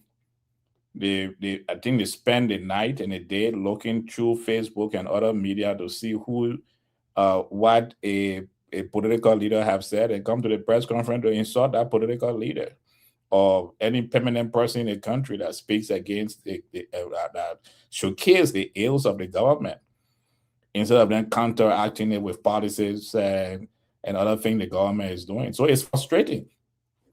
When we in the opposition see the lamentation of Senator Vagla, we understand that the government is losing the case now. They're losing the case because they have nothing to, the information ministry cannot showcase anything this government is doing. They're losing the case because the information ministry decide that they will always cost mind and power. But what we'll continue to do in the opposition is to show the Liberian people that this government cannot produce and do not have the ability to create jobs in the country. When we asked them to show us the 70,000 jobs that they created, they told us to go, how they call it, Mo Ali said we should go to JFK. Those children are selling plenty of shit. They are the job they produce. They told us about that they have completed a road from Iyadewe Junction to RIA. Then our brothers from here traveled to Monrovia and they was looking for where the road was that they were talking about. They told us that they have water in the country, and Dr. Brobla came on his land to share with us that what the place in Ralphie Highway where he lived, there's no running water out there. So they should show where it is. So the government is losing the narrative. And because they are losing the narrative, you have an information ministry that will go to my cause. So I'm happy that we can use this clip from Senator Vagla to show the Liberian people that this is the level of frustration we have in the country, that even leading senator, leading partisan, a member of strategic committee in the Unity Party, people who campaign for the Unity Party are also feeling the pinch of the ineptness of the Unity Party right now. And therefore, they should all come and rally with us so we can work towards bringing a functional government to Liberia, a government that will be for the people and by the people, in order for us to move our country forward. We cannot continue to be in this kind of situation in our country where this year alone, more than 10,000 students will be graduating from the over 81 colleges and universities in the country, and only 1% of them may have job by December. In the next 10 years, maybe only 5% to 10% of them will find jobs. We need a government that will put our people to work, that we will be able to sustain our economy and develop our economy to the next level. So, and this government has no idea how to do that.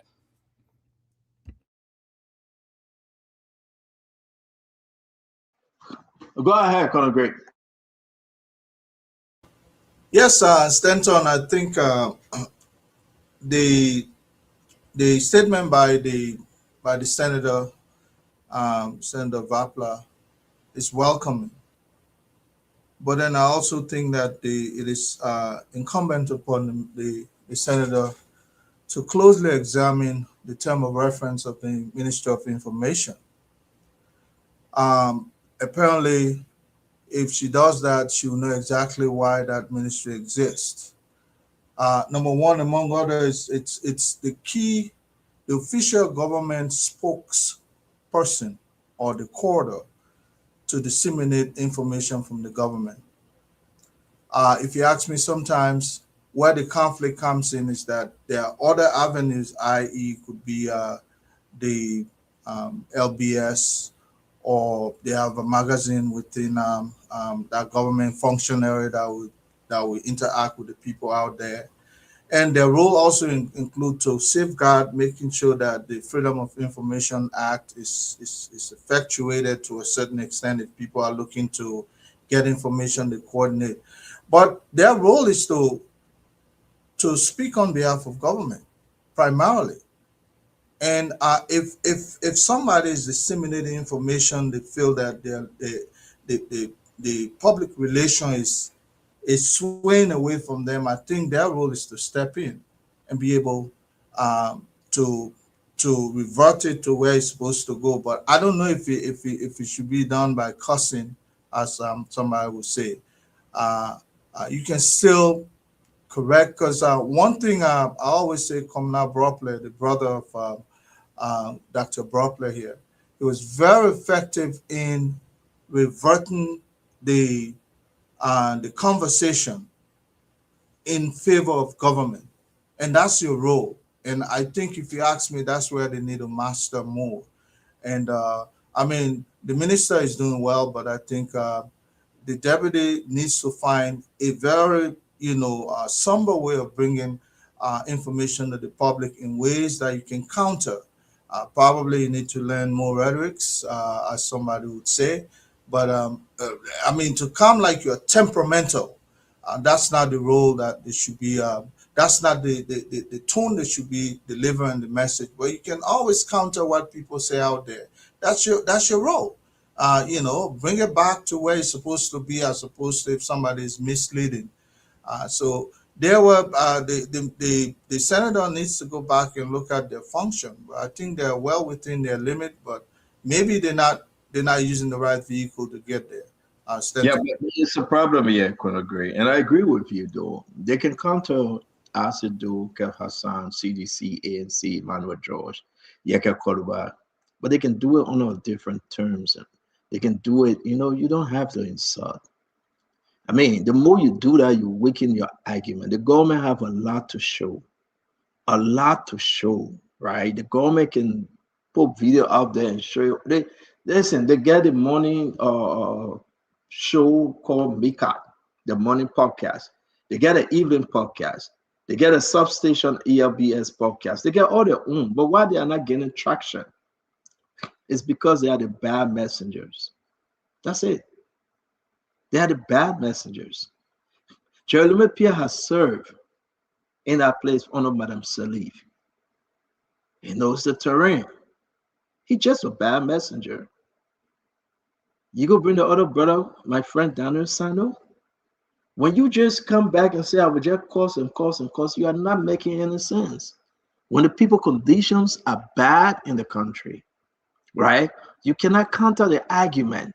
When the people are homeless in Liberia, in their own country, you make them homeless. You cannot counter that argument. When you make them jobless, right? You cannot counter the argument. We are talking about $19.2 million worth of drugs. The cool people say, Sebera 20, and you ever put it down. And you ever the thing, put it down.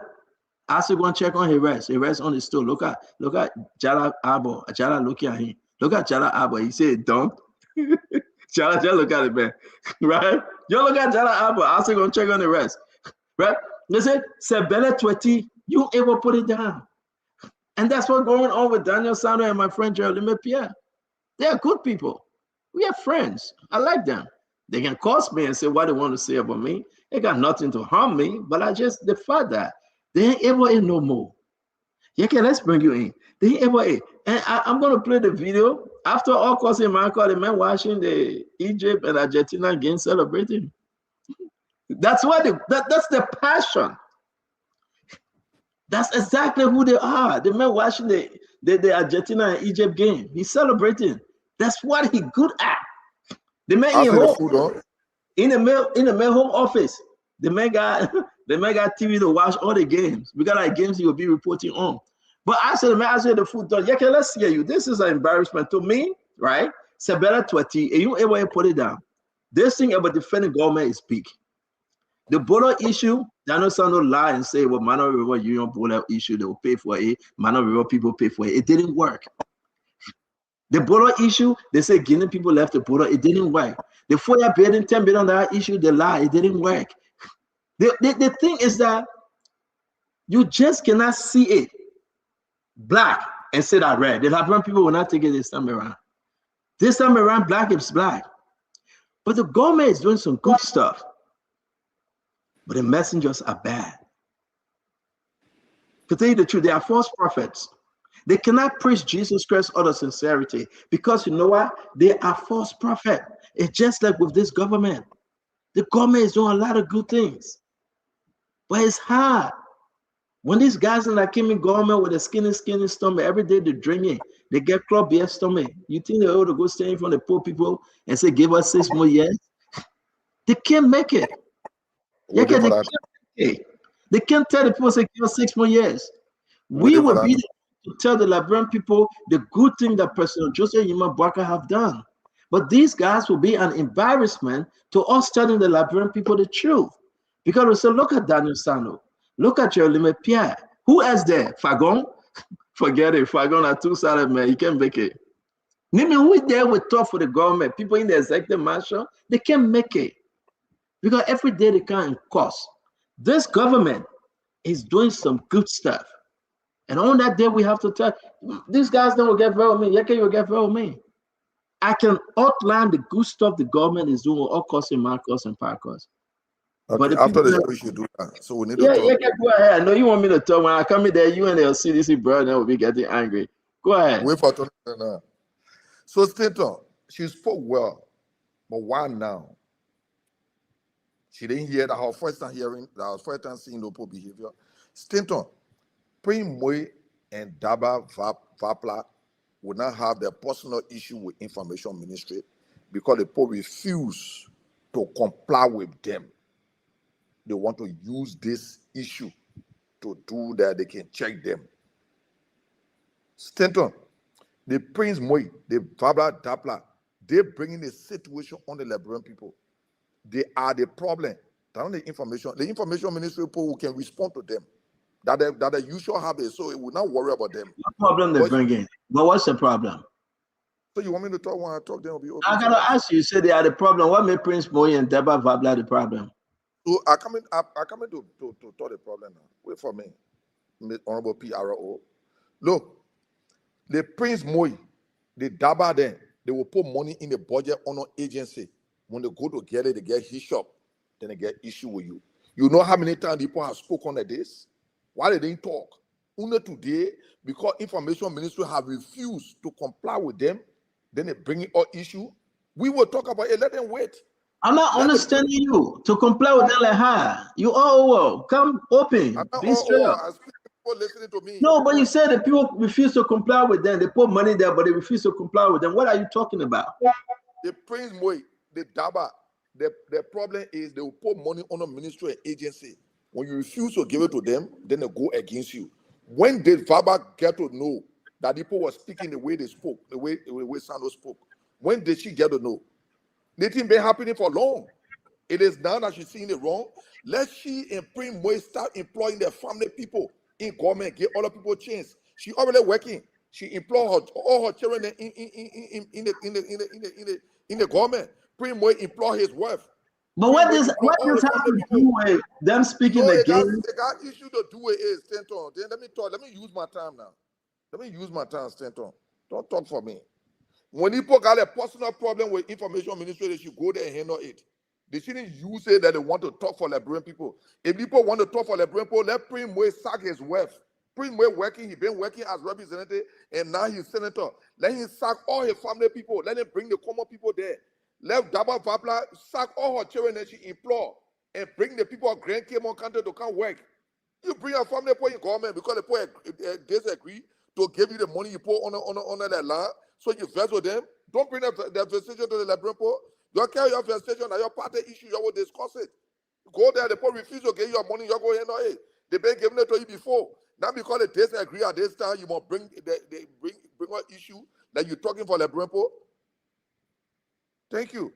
No, thank you very much. Dr. Bobla, you spoke already. You were the first, right? Let me come to Kev Hassan. Kev? Senator, if you don't have anything to say, because people, I hear you saying, or people saying there's a lot of good things. Trust me, if there's a lot of good things, so guys will say it. They're looking for good things. They're yearning for good things. But nothing there. Nothing there. That costs. That's why they're going to cost. Nothing there. Instead of sending you a video, you know what time the game play the Argentina game playing Liberia is they play it late in the night. They're in the office having fun. They're in the office having fun, jumping all in the office, yelling all in the office, having fun. Tomorrow they're cursing somebody because there is nothing there to talk about. Emmanuel lay out some things. So every time they come up with stuff, Stanton, we debunk them. Anytime they come up with stuff, we debunk them. And they get angry and they curse. They will continue to curse, and I believe the mansion aware of the cursing because they keep them there, and the mansion is loving that cursing. They use the cursing to distract. So right now we're talking about the cursing, right? The senator talking about the cursing, and we'll talk about the cursing. That's what they want. They say we'll curse, and they will talk about it, and then they will distract them. But nothing there to talk about. If something there, trust me, they will be bluffing, standing up, knocking their chest. They will not curse. Trust me, they will not curse. I don't believe they will curse. But Stanton, nothing there. Nothing there. You know, maybe if I'm in a position, if I get nothing there, I will curse. The reason why we curse do our time because we have things to show for. You understand? So, but they don't have anything to show for, so they will curse. They will continue to curse. They will continue to curse. That's it, man. That's it. I think do you next, my brother. Nothing there. There's no there. Nothing there, my brother. They will curse. Well, yeah, Kev, I know after you should be my time, the CEO just left. So you know what? My own star brother, Yeka Koduba, you know, you and myself always on the same side, but this is one of the times I want to disagree with you. You know, let's forget all the back channel things that happen. But on this case, there's a time when enough is enough, and I think the senators have had enough of these guys insulting people, sisters, brothers, mind, and power around this place. So Ronnie C came on the show recently and said what he said, and then I was going through Facebook and I saw one of the online news sites of carrying a story. What did they say? The boy, how you call his name? Or Sando, right? Said Ronnie C opened his wild mouth on spoon. How did that address anything that Ronnie C? Then Ronnie carry his wild mouth on. Are they guys so intellectually weak that they have no argument to counter things against the government? And Kev is right. Kev is right. If you have something to counter other person's point, what time will you have to only insult? The reason why you will revert to insulting is because you are weak wherever. You don't have any point to argue against. Rottnest here says something. You are the government man that's supposed to talk. The only talking you were so proud to say is Ronnie C came and opened his wild mouth. What kind of thing is that? How are you countering anything from Ronnie? Anyways, is it the best you can give? You know, when the government changed and the United Party government came to power, I always must admit this. Some of us feel guilty today because we had to believe then that the United Party knew certain things that we didn't know. Like they were so sophisticated somehow, they were intelligent, they were educated, they were experienced. I had that feelings. Only to come and see guys who are so inept and intellectually bankrupt that I feel guilty of myself. How seeing this kind of a people that cannot sustain 30 minutes of intellectual argument with people, but will only resort to insulting. And it is not just the government officials alone. It comes down to the partisans. Go on Facebook and say Irini. Just say Irini. You will see you people, oh, you dog here. Look at the other person one. When you dog get to do Irini, is there anything you can say that no, it is not reading the song came up? What is your argument against it? What it only shows the kind of a country United Party has brought upon us. When you see the people that should be responsible to tell us what government did in Grandjide, what government did in Lofa, when they come to the platform and say this person is short, This person part is too bunny. This person running their feet looking to it. What that thing got to do with government? Any news that comes from Ministry of Information Press, the only thing you will read about will be some insult. Only insult.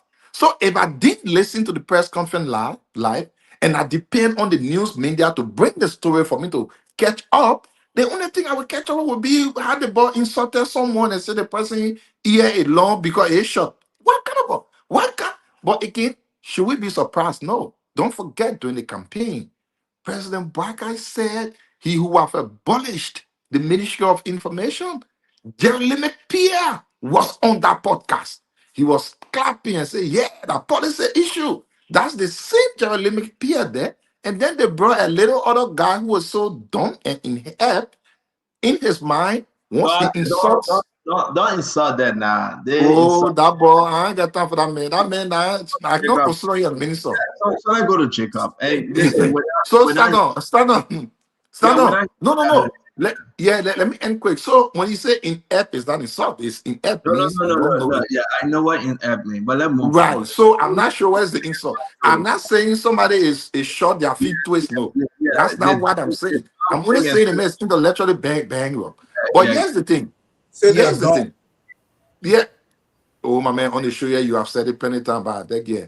So here's the issue, Santo. The thing here is we expect the information ministry to at least tell us the building the government painted. So we can come and argue, say, oh no, you're supposed to pin the building like this, but you're painted it this way. Then we have that exchange. But once you come and say, oh, Joey, he shot the time he got tall, he did this way, that I don't know what other argument we can put up. And that's the reason why you see the government keep taking beating, because people like us will continue to be on the government, will continue to pressure the government. And you can insult from now to Judgment Day. It doesn't take us an inch. We don't care because we're used to it. But as far as we know, you go in the market, the people are talking the things that we say. You go on the street in the keke, in the taxi, the people are talking what we say. When they come to you, they want to talk how you insult people. And that's a good thing. Let's continue that way.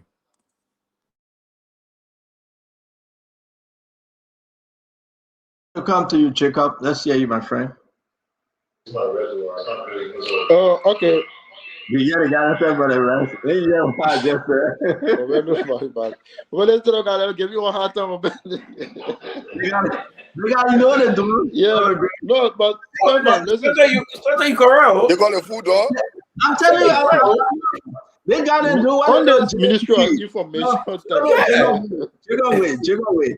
They gotta do what I'm talking about joking. The man is joking. They do what they call JBC, jump before you clear. Jump before you clear. Seriously. They gotta get one car, right? They put 1 gallon in that car. It's a Jeep, white Jeep. They put 1 gallon there for the hustle the whole day. When they pack, they bring the food, they cook, they eat, no go more business. They get in the car, they go to Calabash. They do that thing, they come back, and then they bring home that. Jacob is at our place. They cooking, yeah. They gotta want us to go to library and enjoy. Library, man. Go ahead. JBC got it. Jacob, go ahead. Okay. Okay. Well, we're trying to do what Stanton is to do when you're in Funde. Yeah, man, in Funde. But look, on the Ministry of Information thing, guys, let's be serious. You know, to be honest, I just believe that Jerry McPeer and his team there, Daniel Sando, all the guys there, they're friends. But I just believe that they're sufficiently ill-equipped at this point to be able to do communication and information services for the government, to be honest.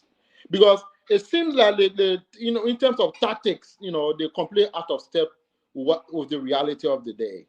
They're trying to use, HO tactic, 1990 Cold War kind of government propaganda strategy to move that kind of strategy from the Cold War period 1990 to this period, when you have the internet have exploded, social media, digital media where every single human being today who owns a smartphone is a potential bearer of news. So they just think that they can use aggressive rhetoric as a way to communicate. No, that's not. If government communicates that way, that is noise. So they're just making noise. You see, normally, if somebody like Ratney or any other person on an opposition figure come and give an opinion, right? People will say, okay, the public will say, okay, we hear what this person have said, and we get their point, but we don't want to believe it yet. We'll hold it as it is. Rodney have said this, or Kev have said this, an opposition figure. We hold it as it is. We don't want to believe it. We know they're politicians or the media people. They can carry their story with their own interest. Let's listen to the government to get an understanding from the government, and on the basis of what the government said, then we can arrive at a conclusion about what we want to hold to be factual at this point. And if any citizen carry on that kind of experiment, you'll be disappointed, and that's the reason why many Liberians are so disappointed. They don't even listen to government news and government information anymore, because for them it is a spectacular waste of time. Instead of government coming, having somebody say one thing, instead of government agency, mutual information people coming and state the fact, civilized, responsible way, they will start cursing. So once you start to insult, you have descended into noise. That's intellectual laziness. So why don't take your time and provide a rebuttal, explain to the population and say, this is the fact of the matter. This, what Mr. X or Mrs. X is factually incorrect. These are the facts. Then the population, people will reason when you say, oh, okay, now we see that maybe these population people trying to lie or trying to create the propaganda around the issue. Then reasonable people will listen to that. But to have JPR, to have Daniel Sando, and they're taking pay for costing us who paying taxes to pay them. Can you imagine that? So we're not getting value for our money. When we go to pay our taxes, our tax dollars go to their private account as a salary for them to cost us. So our own rat is beating us. That's how it's looking like as a population. So I think the president needs to call his people, to call the Ministry of Information people, and maybe the cabinet, the Director General of the cabinet. So this is some of the function of the Director General of the cabinet. Look, we from the CMC, Belete is president today. Maybe that's some of the job. Maybe that's the job I'll go to be Director General of the cabinet. All these cabinet officials need to come and do crash courses. They need to come and sit down from agency, from entity to entity, so that people know clearly what the president wants. People know clearly how to do their job. Most of these people, they get appointment. I got an appointment before, but I just got my letter. I went to Ellie appointed me. I went to the Home Office, got my letter, went for confirmation hearing. I just went to Ministry of Information. Nobody from the cabinet office called me and say, look, the president has appointed, this is the president's vision. This is how we're moving when it comes to public communication. People just receive an appointment letter and they just go for confirmation and go to work. So most of the people are confused. They don't really know what to do. So I think the Director General of the Cabinet has a work to do. It's not only for Nathaniel Kwabo Order to be calling Cabinet meeting 22 or then I think we'll reach 200 before we get to 2029. No, but to educate some of these people, to run courses, to run, it happens in corporate entities. They do something called onboarding. You don't just go to a corporate, Goldman Sachs, any corporate entity and just start working. No, you do onboarding. They bring you along. So most of these people are almost like self-rare government officials, if I could put it that way, because they don't know what to do. So then we don't get the value from these entities. And Jeremy Pia, in my home, he taught me, that my teacher, he taught me in high school, science. He's always angry. What is he angry about? You want to communicate. Don't you get who you getting angry with? 10,000 posters making attacking the government. You get angry with 10,000 persons. Your hair will hear you. You get open more. So he needs to calm down. He needs to calm down. He needs to relax. He needs to be able to respond effectively, appropriately. And I agree with Senator Dapa Vabla. She's from the United Party. We're from two different parties. On this, I can't agree with her. So, Senator, that's my point. They have to calm down. They have to learn how to communicate in a new digital era. The popular young people go and listen. Kids from high school go and listen to the Ministry of Information. They want to get educated. They want to learn from the Ministry of Information. You don't want to start learning insults. Our children listening to Minister of Information replying and so insult. Those kind of things are not even, you know, they're violation of children's rights. So the government can be violating the rights of children with the obscene language they use when communicating with government. Let's be honest.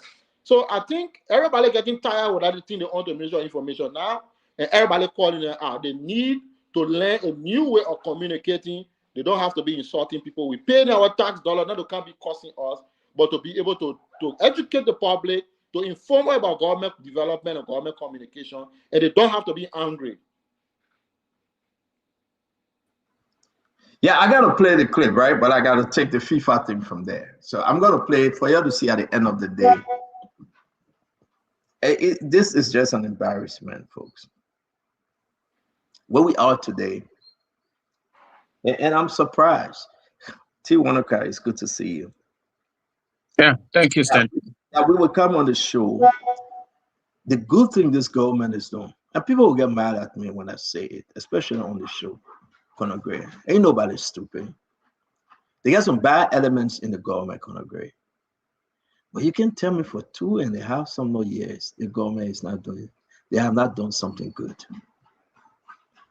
But the elements, the folks to point it out, that's our problem. Conor Gray, that's our problem. You won't tell me the government that have Mika podcast in the morning, government that look at Fagon and say, and Fagon, my man, will let you propagate and tell the Liberian people the truth at ELBC. Yeke can get mad at me. Kev Hassan, I say, I don't care. The guys then they are sleeping on the job. And I told Mo Ali this. What's the game plan? You guys are missing it. To have this government coming back, my people, you got to tell the Liberian people and convince them. Not with Marcos and Parcos. Now with pay there and put there. You know, the people let too much of pay there and put there. I will pay there on you. I will do this one. That's not what we want. We can beat on Joseph Boakai for missteps. But what have this government done? Can I list it? Can I name it? They're going to get mad at me. The government have the failures, but the government have done something. And the Liberian people remember Joseph Boakai on some good stuff.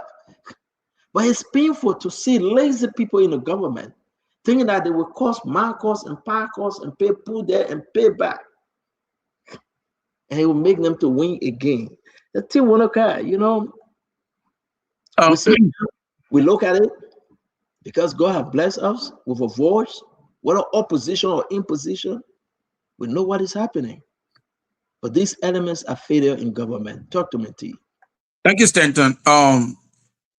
First of all, I have to piggyback off of something that Dr. Brookles said.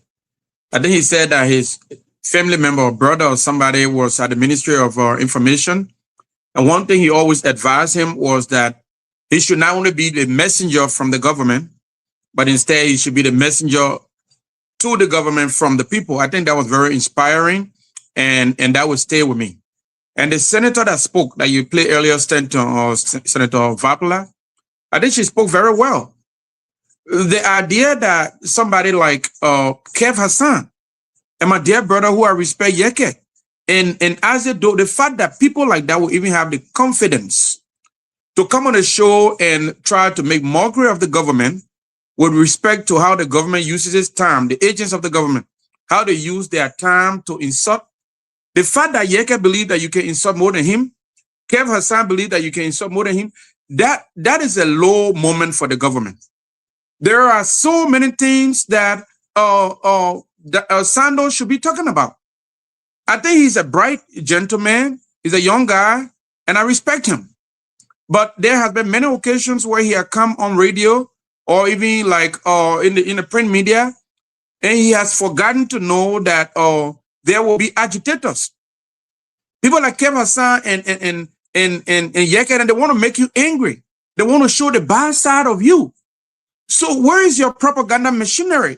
Why can't you remind yourself that the people in the opposition and my guy here, Jacob, is good at that. These are people who will come and try to squeeze your body and push you to say things out of line so that they can come on the most popular show that the Liberian people have ever had and talk about you in this manner, and then they make you look ugly. I think that some of these opposition guys are doing their job pretty well. I don't like the extent to which they don't be objective at times, but you know, propaganda is not about being objective. It's about what you can put out there for people to believe. And they are trying so hard to make themselves look believable by showing the bad side of you. So if the deputy minister didn't come and speak in the manner that he did, they will not have the tools. The George Weah, former chief of staff, came on the show about 2 weeks ago, and he said the same thing. And I'm not gonna lie, it's not okay the way that he addresses issues sometimes. Sanders is a bright guy. He can put himself in a position where he does not appear like an angry man all the time. You don't have to, every time you come on the radio or in the print media, to appear like you're defending your job and you must be punching people on their nose and ear and forehead just because you have to be combative. You don't have to act like that. When you do that, then you are no better than all of the other guys who insult all the time. When they write insults, and it's not good. It makes the government look bad. There are so many things, Stanton, like you said. And let me piggyback finally off of something you said. You said the government is doing some good things, but they are having a problem with the messengers. And that is a very, very important point that you struck. The government is doing some good things. And even if you cannot find good things to talk about, don't play into the alleyway of people who are trying to agitate you and just make you look angry and agitated and bad. And that's what the opposition wants to do all the time. They will keep this topic going for as long as they can. And it's up to the government to try to change the narrative and talk about, you know, the diplomatic accomplishments of the Liberian government in foreign nations, and to talk about when these yellow machines will get on the road, to talk about, you know, make some money available for the university. Don't allow University of Liberia students to start painting the area, and then when opposition talk about it, you start insulting people around here. That is not okay. You know, it's bad. It's bad. It has to be fixed. And this is not how you win elections.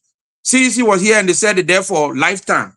Liberian people kicked them out because they became so arrogant. They ignored the suffering of the ordinary people. This government has been in power for about 3 years now. They have the opportunity to listen to people, or identify the things that concern people and fix it. I like the Unity Party government. They have the opportunity to fix it. They need to fix it. And the deputy minister and his team need to stop, you know, appearing as angry people every time people speak their concern. The opposition will try to agitate. Be smart. Thank you, Stanton. No, thank you very much. And I think you said it right. I want us to close on this because it's very important. Listen, ain't nobody stupid here, right?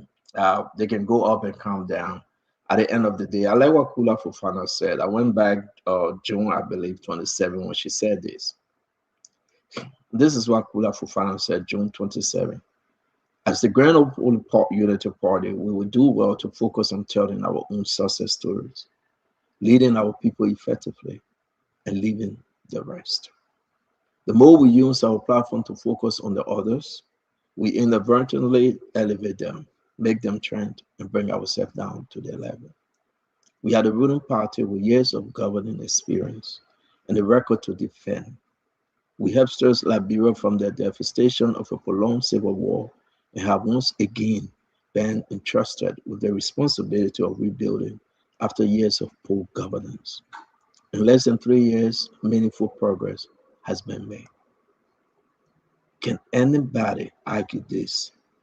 Can anybody make the point, Emmanuel George, anybody?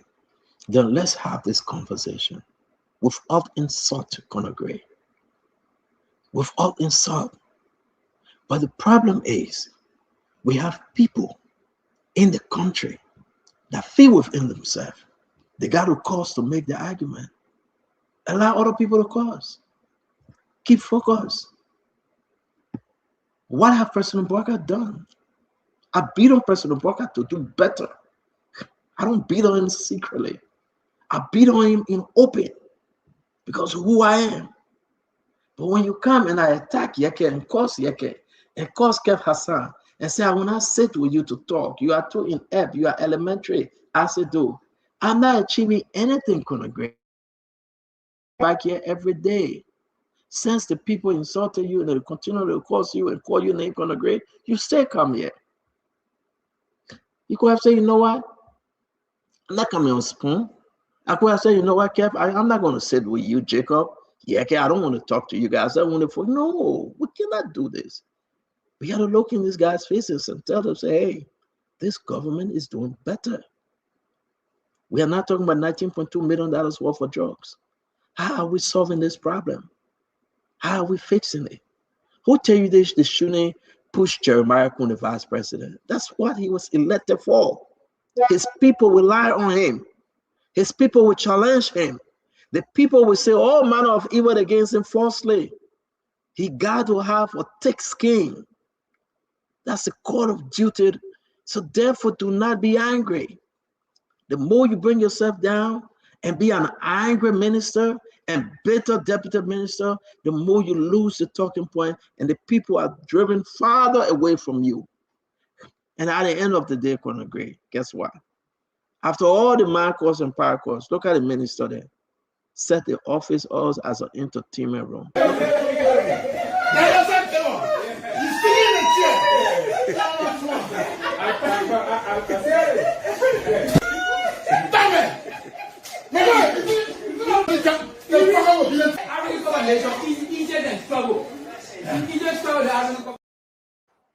The reason why I took out the FIFA thing, I don't want Facebook to get bad. They were watching the game.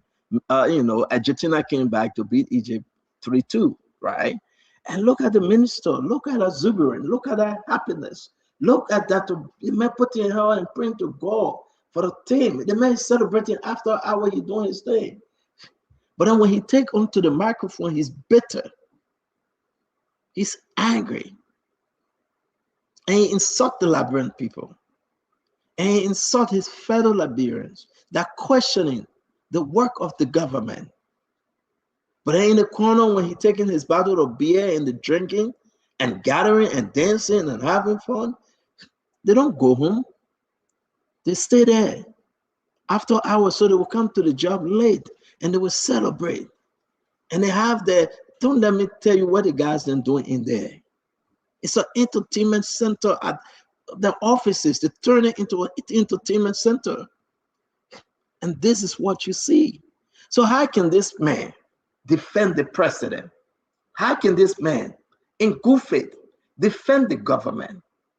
Because he's not saying the good things that is happening in the government. He's waiting for the information to come to him instead of going for the information. And that's what Deborah Vabla is saying. That's what Prince Moyi is saying. Let's listen to Prince Moyi, then we close. Man, this is not Prince Moyi, man. Let's listen to Prince Moyi. Oh man, that's I'm so happy. Thank you so much. So the ball we're gonna. That's not Prince Moyi. I want to listen to Prince Moyi, but let's go back a little bit.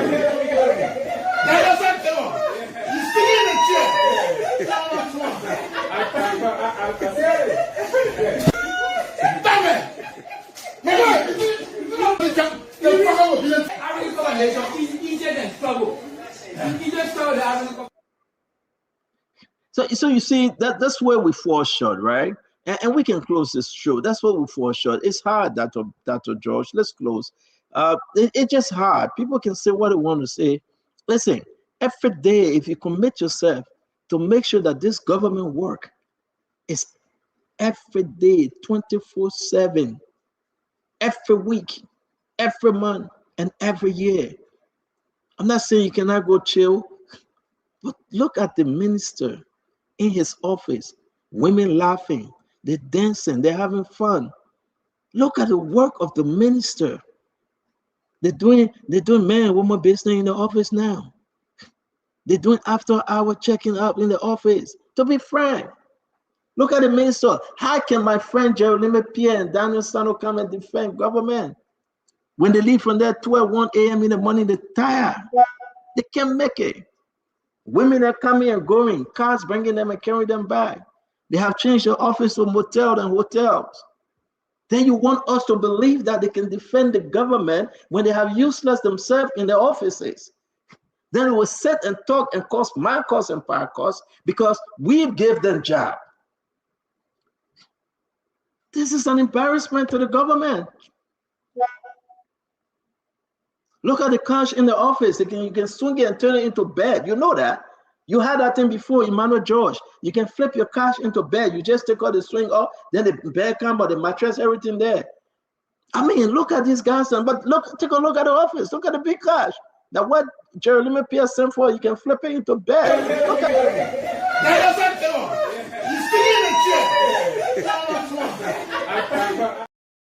No, I want you to look at the chair with a handle on the side. You can flip it. You can flip into bed. I'm not kidding. I'm not kidding. So the guys are having some good time in that mini hotel. You had one before?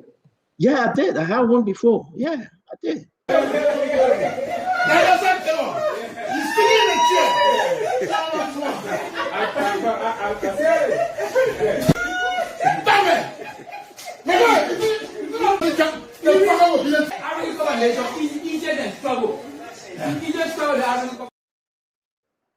I mean, let's that's what go. your government can do, Center. I mean, but that's why you cannot defend the government. You just come to that money and cost everybody up.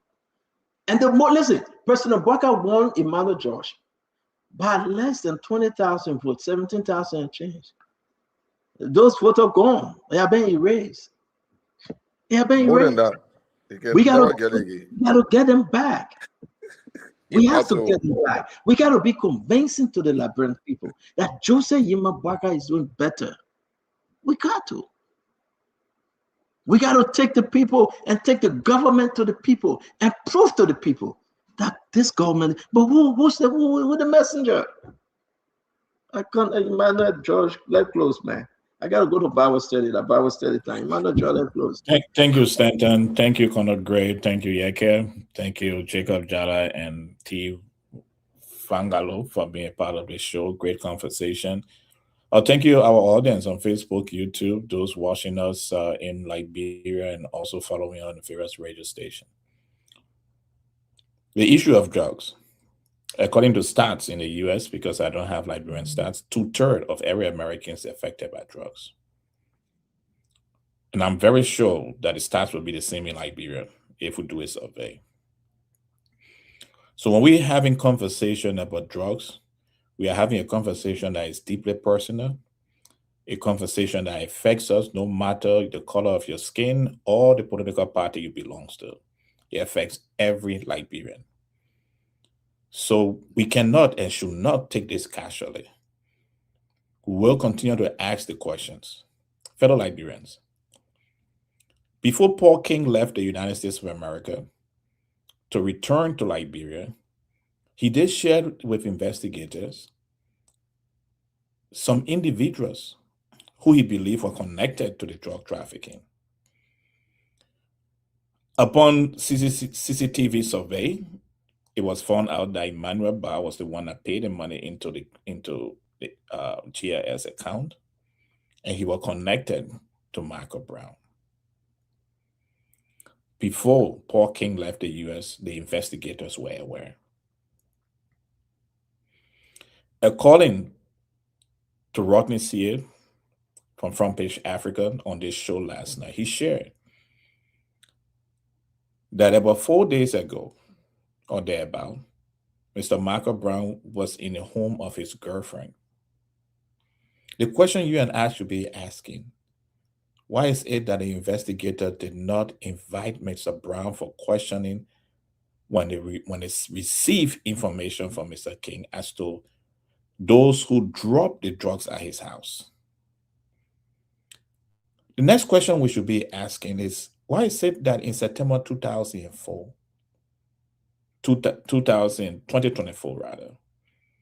when Mr. Brown was released from custody for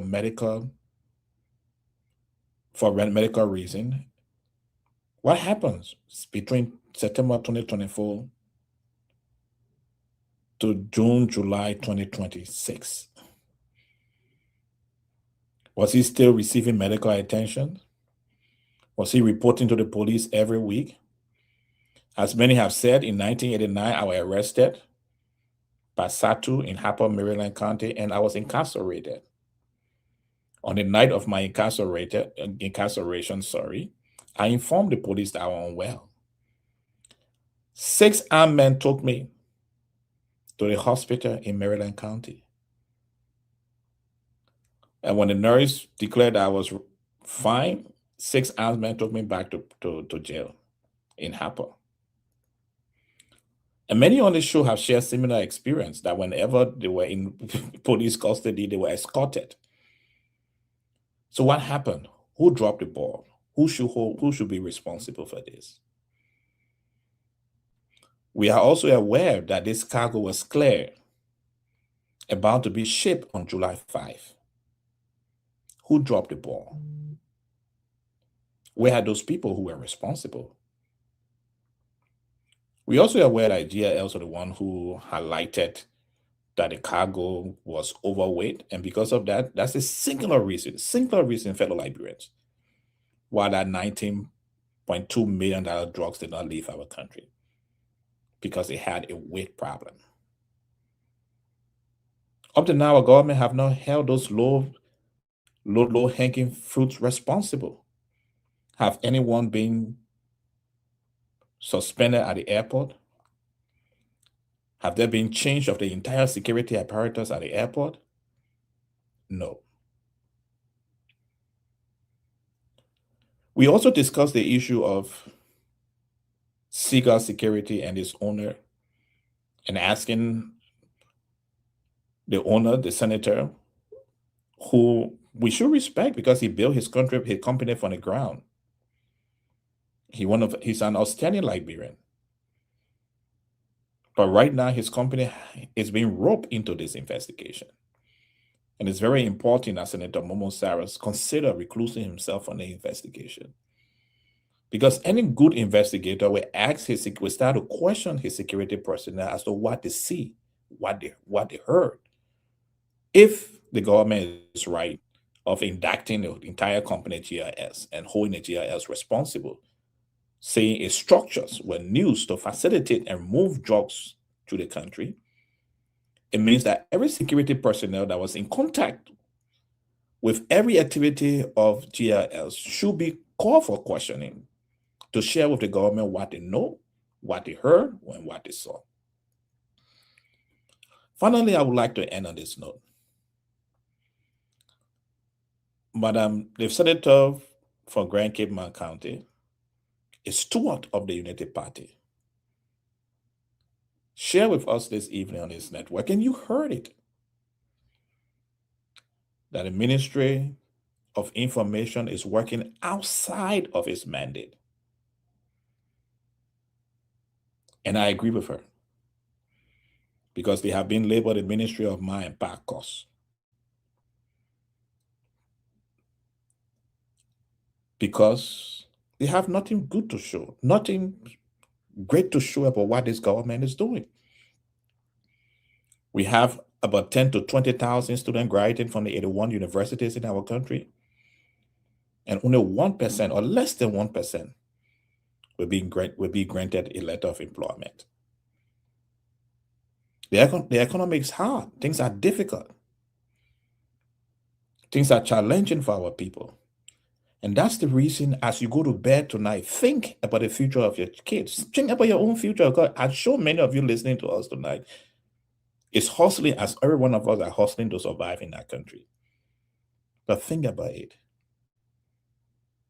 and learn carefully that there are Liberians who are willing and ready to change that system if you give them the opportunity, who have vowed to you that 100,000 jobs will be created every year. Not the jobs that my brother Mo Ali pointed to, but real jobs for real Liberians. May you all have a wonderful evening. I look forward to having this conversation with you tomorrow night. God bless you. Yeah. And I want to announce that, yes, Renzi will be back. I think he got breaking news on this issue. It's very concerning. Like I told you guys, I think these guys don't want to eat as they do. And this is the picture we got of as they do cutting potatoes green. That's why he cooked today. You know, when we're saying this thing, people think it's a joke. Emmanuel, listen, he can cook, by the way, as he can cook. So as you can see, you know, they call it John JBC, John before you click. You know, that's what they're doing. And Chico will leave his house and spend the whole day to Man, ask when him. you do JBC, that political agree you do JBC with, man. I mean, these guys in from the state now, they elevate their own JBC. I know we used to do our own momoy and pepper and chicken soup. We're way old, but they got elevated the status of the JBC. You know, how can you find a whole man cutting potatoes, grain of coke, and you know, just because you want to be stingy? But anyway, guys, we got to leave it there, though. I want to appreciate you, Colonel Gray. I know tomorrow will be a one year. Koluba, thank you very much. And T. Wanoka, as always, it's good to see you guys. I beg you, let's leave it there. It's 5 minutes to 12 midnight. Of course, it's 5 minutes to 8. I'm going to call Nelson Kola. He's not too well, so let's allow him to go home early. I mean, it's not too early, but we do appreciate you. I want to say to all of you, join us tomorrow. Let's have a great show. Before you go, Stanton, pictures like the one you just posted. How do you be doing? Like, where you be getting it from? You got some Haiti camera people home. What's going on? No, the bad man that can be sharing that phone with he can that pick it or bring it in that way. Okay, maybe that I'll just don't share nothing with he. Right? I'll be crazy to send something to add to. Look, the upper side of the upper right corner of the picture. You see somebody there? The person, the answer was called on video, WhatsApp video, and the person that called answer in the corner there. You see in there? So the screenshot. Okay. So I gave you all the little clue that you see the person in the upper right. It's very clear now. That makes sense. So they capture the screen. Capture the screen. I said couldn't take it back. We just did it, by the way. We just wow. And that person look like Kev Hassan. Now Kev Hassan. So you got it right. Yeah. So Stato, we need to pray for Mr. Barker as he go through his surgery to be able to come out safely. So what surgery Mr. Barker going to take in Turkey? He's going to do his surgery. We'll pray for him because I want to deal with him. Mr. Barker going to discuss energy issues. Guys, yeah. Let me go eat my chicken. Go ahead. We're going to do his surgery. Car Power will pay for the surgery. Don't brother. Okay, brother. Have a good night. Yeah, we'll pray for you. I told you I would deal with him. We're telling to pay your money. No, I don't get a problem with Tomo. Tomo Fala I doesn't issue. I will say that to him. He's your uncle. I will call you issue, and when he get into it, I will drag him. Yeah, get it. Stay all of my issue. I will stay away from him. Tomo Fala, you can have a good night. Sorry, okay. Thank you, Colonel Grace. Good to see you. I want to say to you, man, get well. Listen, we'll be having a wonderful show tomorrow. I want to say thanks to all of you for joining us. As always, Spoon Talk is yours. And, you know, that's it. Look at these greedy dogs, right? I was showing you this dog. They're hungry like hell. Look at them looking at me, right? They're really, really hungry. Look at them. You see that? Yes. So the dog. You see, Ivy? She hungry like hell. She want to go eat. Look at Sean. And look at the viewer outside by the door. You see him?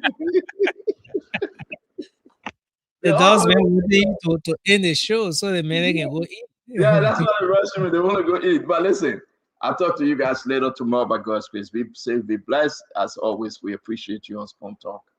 Have a good night. Yes, sir. You too. Well, I want to say thanks to everyone for being here tonight. It's been a good show. Thanks to all of you who called in from the very start of the show. We appreciate those of you who made your contributions in the comment section. We appreciate you. Many thanks to those of you always sharing the program as well. I want to say thanks to all of you. It's been a good edition of Spoon Talk tonight. The invitation is yours to join us tomorrow. Until then, Lawrence Toa, thank you for being here. Lincoln Morris, we appreciate you. Peter Hammer, thanks for being here as well. God Almighty knows 5792. Well, you're watching via YouTube. Thanks for being here tonight. Philip Bala, we appreciate you. Sandra God, my dear sister Sandra, thank you for being here tonight. Let's see, Patrick Tall, thank you for being on tonight. Nathaniel K. Hill, we appreciate you. And we want to say thanks to all of you. The invitation is yours to join us tomorrow. Until then, Have a good night. And I want to say thanks to all of you. Good night and bye for now.